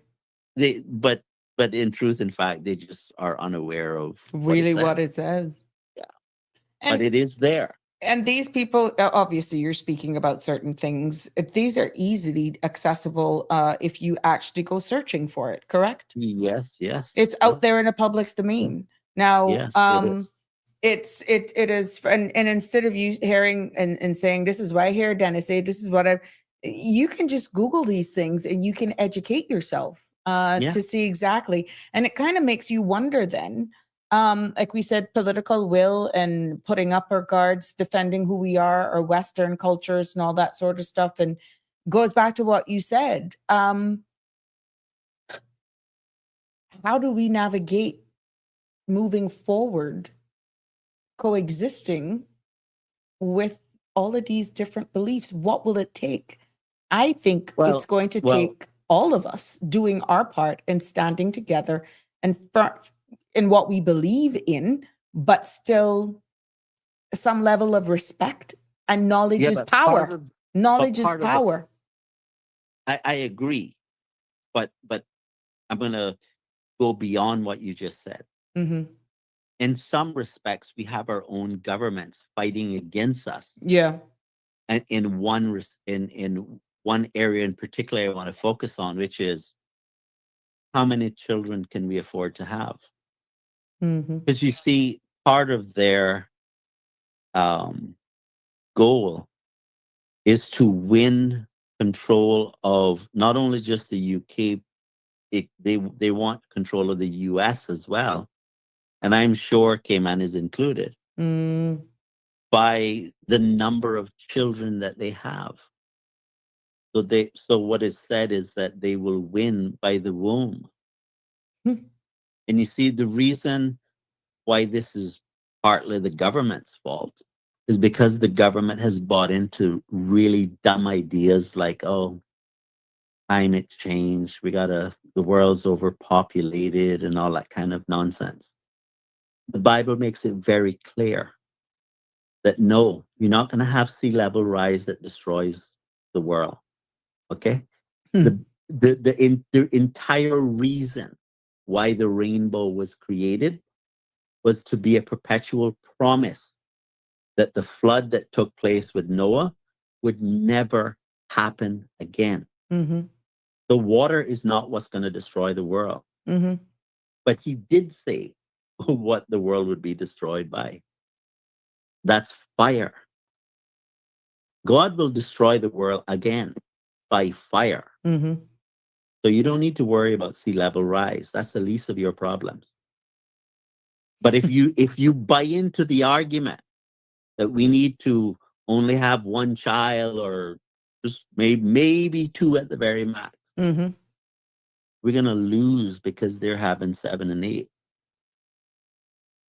You understand the problem? Yep. Huge. I got a question. And Danny, I don't think, hear me, Danny. Dennis Pascal is saying, but the question is in plain English: can the wicked pervert claim his religion and bring his 9-year-old wife to visit legally? In this case, Dennis, I can see why Denny was skirting around it. Not skirt. Probably wrong choice. You had to be. How would you know that that's their wife if they don't declare it? It could be their child, a dependent child. If they understand. Go ahead. There is lots of other things that normally don't get discussed that I wanted to talk about. And it's not that I was skirting it. The truth of the matter is I really don't know what the Cayman Islands exactly would do. Yeah, I just don't know. Now, because you see what is not clear in my mind is if something is done lawfully in another country, we have this convention of recognizing marriages in other locations, but I am actually not sure. Under the religion, how would this be handled? It's a good question, Dennis. I got asked that. I'm not sure. For this community, how would it work? Yeah. What I could tell you is that I think I know enough about Sandra to say that she would be appalled. Sandra herself mightn't even realize this for how we're actually discussing. Good question, Dennis. But these are just some of the issues that we would have to deal with. in order to get the Cayman Islands back on track. Because I think, I mean, I just feel brokenhearted when I think about where I see Cayman going right now. Hmm. And it's being praised as if we're just I was saying that doing to our someone best. earlier today, that I am actually, it disheartened. And Yep. let me tell you what I think of when I think of the premier. I see laws being put in criminalizing everything that you could possibly think of at a breakneck speed. And I'm asking myself, who's this going to benefit? Well, the lawyers are certainly going to benefit. Yeah. I'm not so certain about how the Cayman Islands ultimately will benefit, Mm-hmm. because the laws seem to be structured in a way that the upper class of society will prosper in unbelievable ways. But the middle and lower class people Mm-hmm. will have even what little wealth they were able to accumulate Mm-hmm. be taken from them. Let me give you an example of what I mean when I say this. Perhaps most people could remember the days when you could buy a copy of a popular Office suite application and install it on your computer. You could just keep it on your computer as long as you wanted Mm-hmm. because you just owned it. Mm-hmm. Well, that's not the case anymore. Nope. You have to pay a subscription. And most things are going the route of a subscription, including, I hear Caymanians advocating that transportation be done by subscription. You familiar with that one? I only heard it. I haven't had the chance to look into it, but yes, I've heard it. I've heard it. Okay. I've seen it as well. Well, Someone shared it with me. well, just for the benefit of the listeners, I'm talking about public transportation. Yeah. Mm-hmm. Minister Brian at the time came on to Sandra's show, and he was talking about wanting to put um, electric buses in place for us. And he described that as step one. But then he went on to say step two is to look at the legislation to see how we could encourage people to leave their cars and take public transportation. Mm-hmm. In other words, there is a desire by the ruling class that the vast majority of the public, not them, of course, Mm-hmm. because they'll have their high priced vehicles, but the rest of us would take public transportation. And the reason that this is important is because what you're doing is you're taking a car that you own Mm-hmm. and you're doing away with it. And then you're paying a subscription fee To- to ride the bus. Right. So, in other words, all of the products and services in society would become subscription based, which means that somebody else sets the rules about Your how movement you and use those things, correct. including your freedom of movement, Yep. Mm-hmm. which falls right in line with the idea that you will own nothing. Hmm. Okay, that's not a joke. This is what is planned for us. Mm-hmm. And how would we be controlled and managed? By AI. AI is mankind's version of God. Hmm. In other words, if you think of AI as being superior knowledge, God having superior knowledge, Mm-hmm. that is the substitute for God. And since it's more knowledgeable than all of us, we're supposed to submit. Now, can you imagine that technology in the hands of people who believe that you should convert or be taxed or be killed.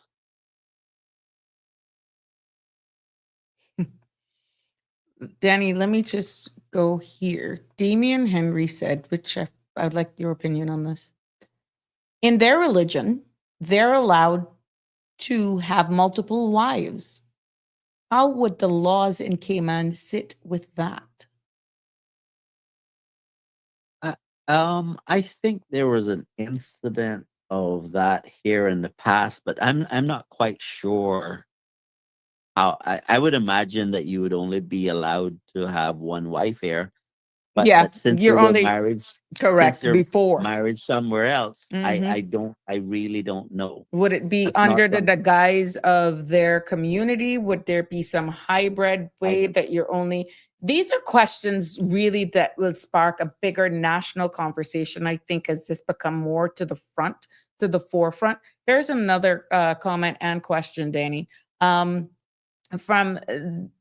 there's Satanism, Satanism, and there is Obia, and there is Church of Scientology.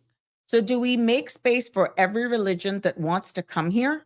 Where is the right of the native Caymanian well, or Cayman, native Cayman? well, it would be next to impossible to stop it from being here. Mm-hmm. Okay, I don't know of a way that you could do that. But see, what I'm talking about is specific things that they believe that's incompatible with the laws of the Cayman Islands. It's Mm-hmm. one thing to have a thought in your head Mm-hmm. about who created the world and what you believe about that person. That we don't, not yet at least. Mm-hmm. They're about to do it in the UK, I think, have thought crimes. But we don't have thought crimes here in Cayman. So someone thinking about certain things isn't a crime. You're punished for your actions. Uh, and and so you can't really stop someone from believing that whether God doesn't exist at all or whatever. But make no mistake about it. Mm-hmm. If you're saying that Jesus didn't die on the cross for your sins, that he didn't raise on the third day, that is an anti-gospel. And that is what the Bible refers to as an antichrist. Hmm. It's not like as in the antichrist, Mm-hmm. but it is an anti-gospel. Oh wow. This is Danny, I think we're gonna probably need an entire show on this, but are we gonna tackle this on our own based on what we don't know? I know you have done a lot. I can't tell you that I know a lot about it, and I'm not gonna sit here and pretend that I know. I'm just amending my streams because I know there's a 7 o'clock, and Sandra told me that we can continue on my platform as long as I don't remove. Hold on, just bear with me. I don't want to interrupt the 7 o'clock on cmrtv.com, but since this conversation is so good, there we go. I'm going to allow us to do that. I hope I did it right. Okay. Yeah, just to go on for at least 5-10 minutes more. Okay, But yeah, and go ahead. there's one thing I want to say about the government and the quality of life in Cayman. Mhm. I think it is poor administration to be running a country in a way that a family can't afford to have two children. Mm, You have to, let's think about that for a second. If you can't afford to have at least two, but you mhm. really need to have 2.1, Right. if you can't afford to have two, you're a declining population. Mm. Hmm. Wow. Now, if you were a government, um, and you're running the country in such a way that your people can't afford to even have enough children to maintain the population, Mhm. why in the world would you not think, well, Mr. Government, we need to make some adjustments. Mm-hmm. That sounds pretty reasonable to me. Yeah, it does. But we sit there and we say nothing. We go and we talk and we complain on the side, but do we really tell government? Like, you see, like, for example, coming on the show like this, Mm-hmm. I know that they're listening. Okay? I want them to know what I think because I want them to do better. Mm-hmm. They're not going to listen to me. They will listen to us, Right. but they're not going to listen To to you me. and I, yeah. And so if anybody wants Cayman to be better, it's time you apply your contribution Mm-hmm. to the effort of making Cayman a better place. Mm-hmm. Because I read online where they've gone off to the UK and all sorts of decisions are being made. And Yeah, I'm somebody like, was mentioning that as well. I'm like, okay, Mhm. so when are we going to find out what they're talking about? Correct. I find Do you- that I find that so disrespectful, right? Right. It's I feel like I could vomit when I think about it. Do you think religion and all of this sort of stuff was probably talked I about? don't know. I think it's business. I think it's policies about how to regulate and what laws might some people want to see and Right. what direction they want Cayman to go in with all sorts of things, I would imagine. Mm-hmm. Mm-hmm. Mm-hmm. But But do you think their but fingers on the pulse, understanding exactly how deep this is, where it can go? Do you feel maybe that at some point in time that maybe some policy advisor will nudge the premier and to let him know exactly the temperature that's on the ground right here about this right now? well, I have no doubt that they're listening. In fact, when I started speaking publicly back in, I think it was like 95, 96, Mm-hmm. I think it was 96, somewhere around there. Mm-hmm. I was told by a reliable source that the dossier on me was quite thick. Oh, really? So yes, As an and antagonist? yeah, because some of the things I say is about questioning authority, Mm-hmm. and I can assure you they don't like that at all. Now they'll come on the radio, they'll smile, they'll shake my hand, and pretend that everything is okay, but that's not their true feelings. You think sometimes it's because you are so advanced that it is what it is that you could be telling them stuff that they're oblivious to. And because of them being in that leadership role, it comes with this machismo, this ego that you don't have to know everything. And there could be Well, regular members of society that got their finger on a pulse in a particular subject matter. Don't shun them, embrace them, because it could be something much wider that, could be a big national discussion. You think that could be it? Ego? in I would imagine that could be the case in certain instances because there's a rule that I subscribe to when I engage with people. Mm-hmm. I always make the assumption that I could learn something from the person I'm talking to. Mm-hmm. Mm-hmm. So I listen to what they're saying. Mm-hmm. I don't care who they are. Even if I know, even if the person was to say to me, I am your enemy, Mm-hmm. Danny. Okay. I'm still going to listen to what they have to say. Mm-hmm. I'm not going to say I'm not listening because he doesn't like me. Right. I'm Again, going to listen. you remember the saying that I have? You missed the forest for the trees. You're judging Right. the messenger and not listening to the message. Right. You're killing the And messenger when in fact it's the message that you should be actually listening to. that's right. And I I I would find it hard to believe that they're unaware of all of the things that I'm talking about Mm-hmm. for this reason.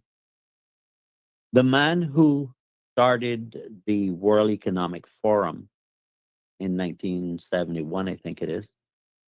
His name is Klaus Schwab. Mm-hmm. Mm-hmm. He is a German engineer slash economist. And I saw him in one of his conferences that they were having talk about how they have WEF representatives in all of the cabinets Mm-hmm. of the Western world. Now, the reason I believe that that includes the Cayman Islands is because I don't remember which event it was, but Alden was premier at the time. And he was somewhere on 7 Mile Beach, I think it was, giving this address. Mm-hmm. And he made reference to the fourth industrial revolution. Hmm. Well, there's a book written by Klaus Schwab called The Fourth Industrial Revolution. So he at least knows who Klaus Schwab is. Right. I would find it hard to believe that they would leave out the Cayman Islands. Hmm. But I don't have evidence that they had those interactions. That's why I say what I say. Where are we headed? What would you actually have We're headed for slavery. I knew you were coming with that, hence the question. We're going for slavery. Because when they say that you will own nothing and you will be Yeah. happy, Yeah. that is just a fancy way of saying you will Mhm. have no rights. And slaves have no rights. Right? Whew. It's a lot to absorb. It's a lot to process. It's a lot to try and digest. And we can't continue to live under a rock. And that is why it is important for some of these subject matters to actually be had. Because it only took one question. How was this gentleman able to get a work permit? And look at what was the takeaway of that. Look at where it is. And so much valuable information was shared that still aligns with immigration reform, even though we digressed just a bit. And Danny, at the end of the day, this is all a part of the bigger reform at the end of the day. It's just beginning, I feel. Well, you see, the reason why that is correct about immigration reform is that you think about the number of people who are in powerful positions that are not Caymanian making decisions about what happens. And we're not just speaking political arm here. No. Okay. Just for clarity. They're shaping the country. Okay. And I'm not saying that because I don't want people to come here and work and do business and so forth. Mm-hmm. In fact, I'm very offended that the government structured these fees the way they did along the lines of nationality. Mm-hmm. Now, Sandra on her show did a AI podcast in which AI was talking to AI about this issue, and one of the comments that was made by AI is that the fees were done. I can't remember the exact phrase, but the word used was residency. But that's not accurate. It's not about whether you live here or not, whether you're resident or not. Mm-hmm. It's about whether you're Caymanian or not, which is more of a nationality lines is where it's drawn. Correct.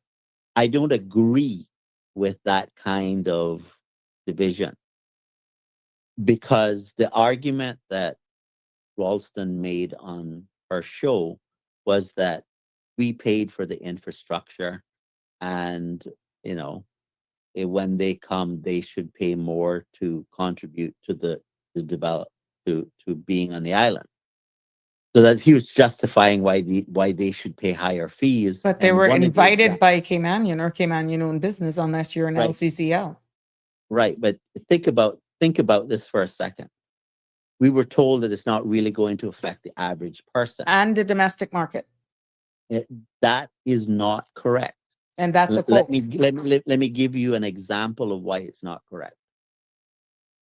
So let's say you have someone working for you that's non-Caymanian, and now they have to pay the higher license fee. Mm-hmm. What if paying the higher license fee doesn't allow them to make ends meet? Mm-hmm. Will your business now have to pay more to keep that employee who needs to pay the higher cost of living to them? Mm. Yes, you will. Mm-hmm. Because even if you said, well, I'm not paying anymore, you could leave if you want, which I think would be ridiculous Mm-hmm. to make that decision. The next person who comes along with a work permit is going to be in the same position. Yeah. Yeah. So your company now is going to have a higher cost to pay for that driver's license so that your employee can afford it, plus have a little extra to send home to their family. It has gone to the point where certain organizations, because of these fees that have been proposed or will be imposed, some companies are actually looking at possibly transportation of staff that's looking for a vehicle, drop off, pick up, and all that sort of stuff. That's a cost to an operation. Of course. And because and we then, still lack a proper public transport system. right. And then so you say, well, I'm not suggesting that the fees that they're putting on the Cayman Islands is going to make the Cayman Islands collapse. Mm-hmm, mm-hmm. But it's not. They're not insignificant fees either. Mm-hmm. Okay. And so what would I prefer?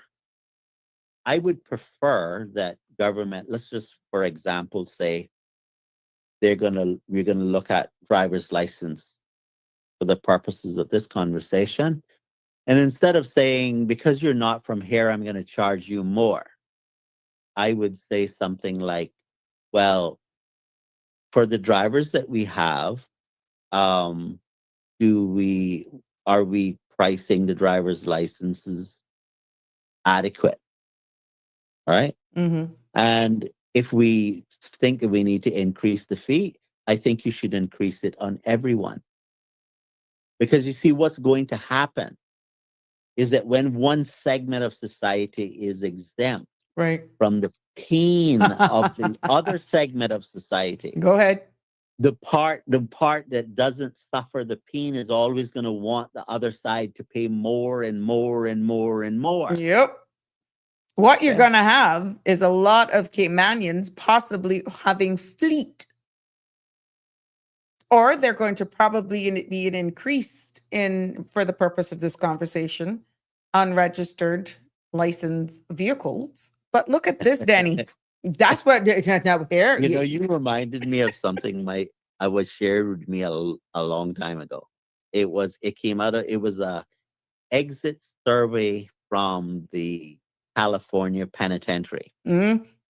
And one of the questions on the survey asked, well, if you didn't have a driver's license, how would that affect your life? Mm-hmm. And the inmate said, not at all. Uh-huh. And they said, well, how so? He said, because you would just force me to drive without one. See? Yeah. Because look at this on a flip side. I'm married to a foreign national. We're just celebrating, let's say, out of however amount of years, not eligible for Caymanian status. God forbid if we only have been married for 3 years. This is not going to go for 20 years. Remember, they're only RERC, legal and ordinarily resident, not Caymanian as defined by law. They would be subjected to paying those higher fees until they acquire Caymanian status. Unless me, the Caymanian wife, pretty much puts their vehicle in my name, license, insure it in my name, the Caymanian then is shouldering all of that liability just to save. Again, like I told you, I'm not impressed with governance in Cayman. And every permanent resident as well. And spouse of PR I holder, think, they're I not think Caymanians. Even I with want to. naturalization, they're not Caymanian unless they have Caymanian status. And at the end of the day, once the status is approved, that is the only how that they would be deemed Caymanian in accordance to this. Again, this is all subject to change because we don't know if this scenario that we're given is one of those that is a part of the 15 amendments that we're hearing. We'll only be hearing about at the committee stage. And I've just merged Absolutely. another caller with you. Good evening, caller. I didn't. You're merged. Good evening. I love that topic because one of the first reactions I had was everyone campaigned on cost of living, let's control cost of living, let's bring down the cost of living, which I think in essence cannot actually ever really and truly be done. There are some measures, but I think that if it hits you in one way, then, or if it doesn't catch you in one way, it catches you another. Mm-hmm. However, exactly, you're a Caymanian, Sabrina, and this is going to affect your household Mm-hmm. directly. Mm-hmm. And I was wondering, why did they use non-Caymanians? This would affect non-Caymanians as opposed to these increases would affect permit holders, because we have a lot of people who have Caymanian status Mm-hmm. that I frown upon when I compare it to, for example, the spouse of a real Caymanian. Right. And come at me for using a real Caymanian. No. For just so you can understand the conversation. And you know, it all of these things will definitely affect the cost of living of a Caymanian household. And I just my 2 cents would be, let's remove the term of non-Caymanian and change it out with a permit holder. It still will affect the examples that Denny is giving and whatnot, and businesses who have people that are driving. But I just feel like our spouses, and our Permanent resident people, yeah, they would be protected. Whatever means would be protected. Yes. Thank you. Thank I'll you. listen for the feedback. Thank you for that contribution, caller. Yeah, what do you think? I'm very much against the idea of doing that by nationality and the way that they're doing it. And what it actually is going to necessitate is that whenever you go to pay a fee, you have to prove your nationality. There we go. You got to collect the data somehow. Isn't it convenient that they want to implement a mandatory digital ID? You got to collect the information somehow. No, you don't. What you need to do is, instead of structuring the fees in the way that they are, just do it where it is one fee, regardless of whether nationality. You're not. Yeah. Mm-hmm. There's no need to do that. And what I find interesting about that is that when I talked about defining in the immigration law Caymanian and New Caymanian, it was expressed as being division. Mm-hmm. Mm-hmm. But I wasn't dividing anyone. I was just looking at the division that already exists in the law and applying a label to it that would allow the average person to actually understand what was being said. Gotcha. And while we're on this thing about understanding what's being said, the one thing you want your children to do when you send them to school is you want them to learn the Queen's English. There you go. Make sure that they can comprehend what's being said to them. Because that is an age-old trick that politicians use. The words get so flowery that you can't really nail them down to anything. This is why sometimes when they're reading these different things in the floor of Parliament, people just get lost.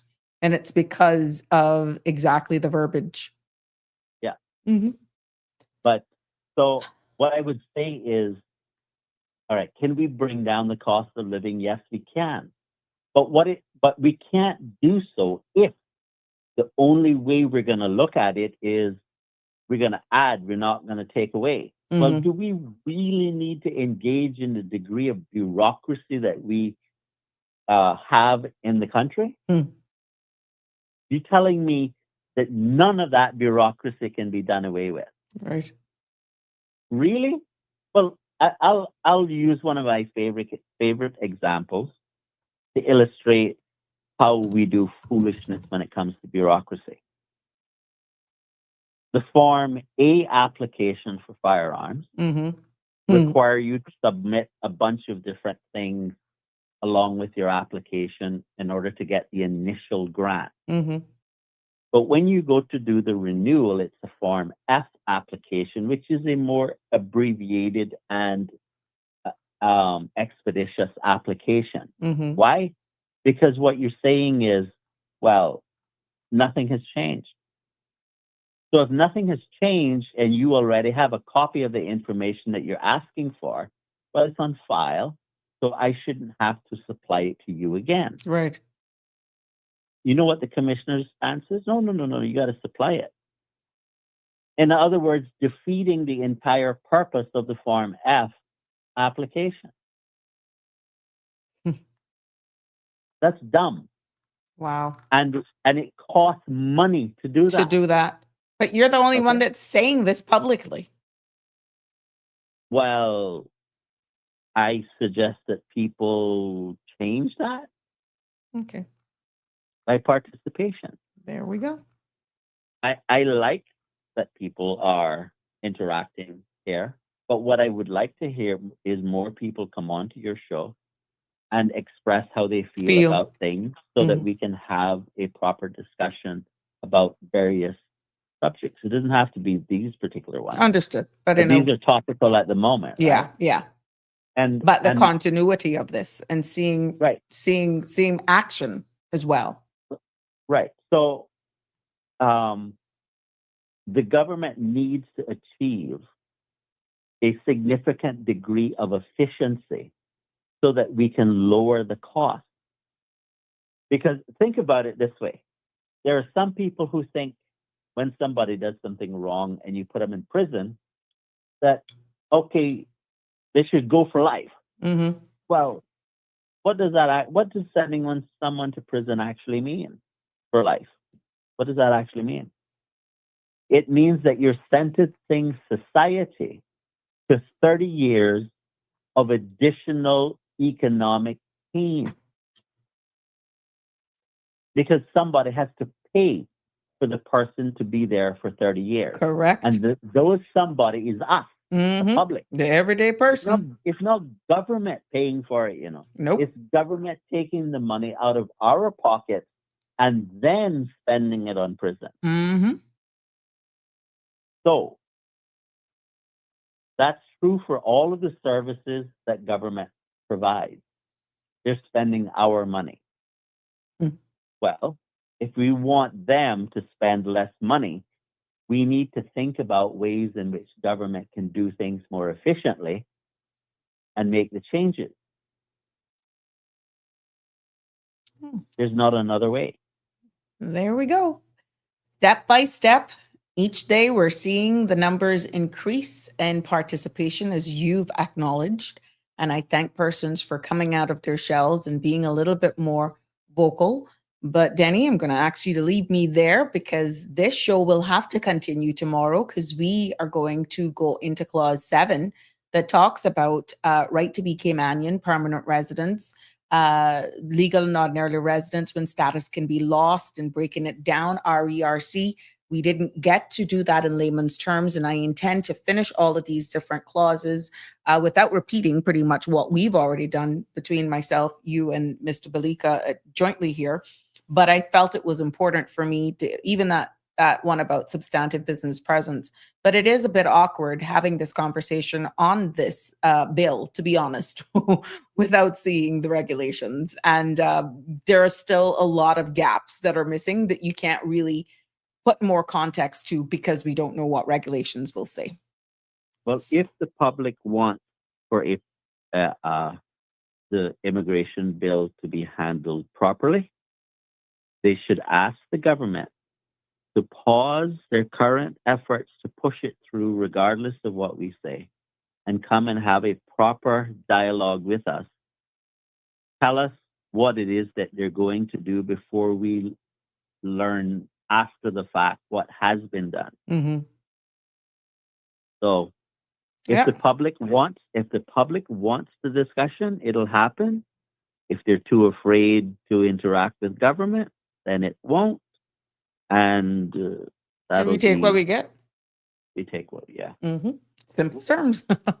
Thank you so much. It's always a pleasure. Join us tomorrow again, because I know some of this stuff you mentioned you were talking about with the status part of things, Section 26, which is Clause 9, 10, and 11. I'm going down as we go. So we will start off tomorrow at Clause 9, which is Section 26 of the current immigration law. But thank you so much. Always a pleasure having you join me. Take care. Okay, bye-bye. There you have it. Yes, we continued on with the Sabrina Speaks, but I'm just on my social media platforms. Remember, every time I open these shows, I said, please like, share, and subscribe. I'm on, you can find me as well. And there are going to be situations like this where the conversations are so good. But if you actually follow me on Sabrina Turner, Community Activist, and thank you for all of you guys who stayed, then if we have more episodes that continue like this, you're just not left wondering, and then you just try to find me. So please share this link with persons so they can see the continuation of this, because for those of you who don't follow the Sabrina Turner community page, you're going to be missing a lot of what was said at the very end there. So again, tell your friends, tell your family how to get the last end of this. And tomorrow, I'm going to let you know now, we're going to continue with this segment as we continue to navigate and decode and deconstruct in layman's terms, as we continue to educate ourselves about this amendments, the proposed amendments that will be going to the floor of Parliament on the 10th. It has been a pleasure bringing you another episode of Sabrina Speaks. And as I said, if you landed on my page, please follow, please like it, please share it with your friends and family, because I can see us having sometimes to continue a little bit longer, but we don't want to make that a practice either. But there are going to be some conversations that are just hard to break. Just follow Sabrina Turner, Community Activist, so you don't miss an episode. And for those who have done it, I thank you. You're appreciated. You benefited this evening. It has been a pleasure. Please do have a fabulous evening. Until tomorrow, love you lots. Take care, be safe, and God bless. That's a wrap for today's edition of Sabrina Speaks. Thank you for tuning in and for being part of the conversation. Remember, the dialogue doesn't stop here. Stay engaged, stay informed, and most importantly, stay empowered. We'll be back tomorrow at 5 p.m., same time, same place, right here on CMR TV and radio, where your voice matters and your truth is heard. Until then, Cayman, take care of yourself and each other. That's it for today's edition of Sabrina Speaks, where your voice matters, your story counts, and your truth is always welcome. Join us weekdays from 5 until 6:30 p.m. right here on CMR TV, as we dive into the topics that matter most to you. Catch the show live or on demand at cmrtv.com. And don't forget to follow us on Facebook, YouTube, and Instagram so you never miss a moment. Until next time, stay informed, stay engaged, and always speak your truth.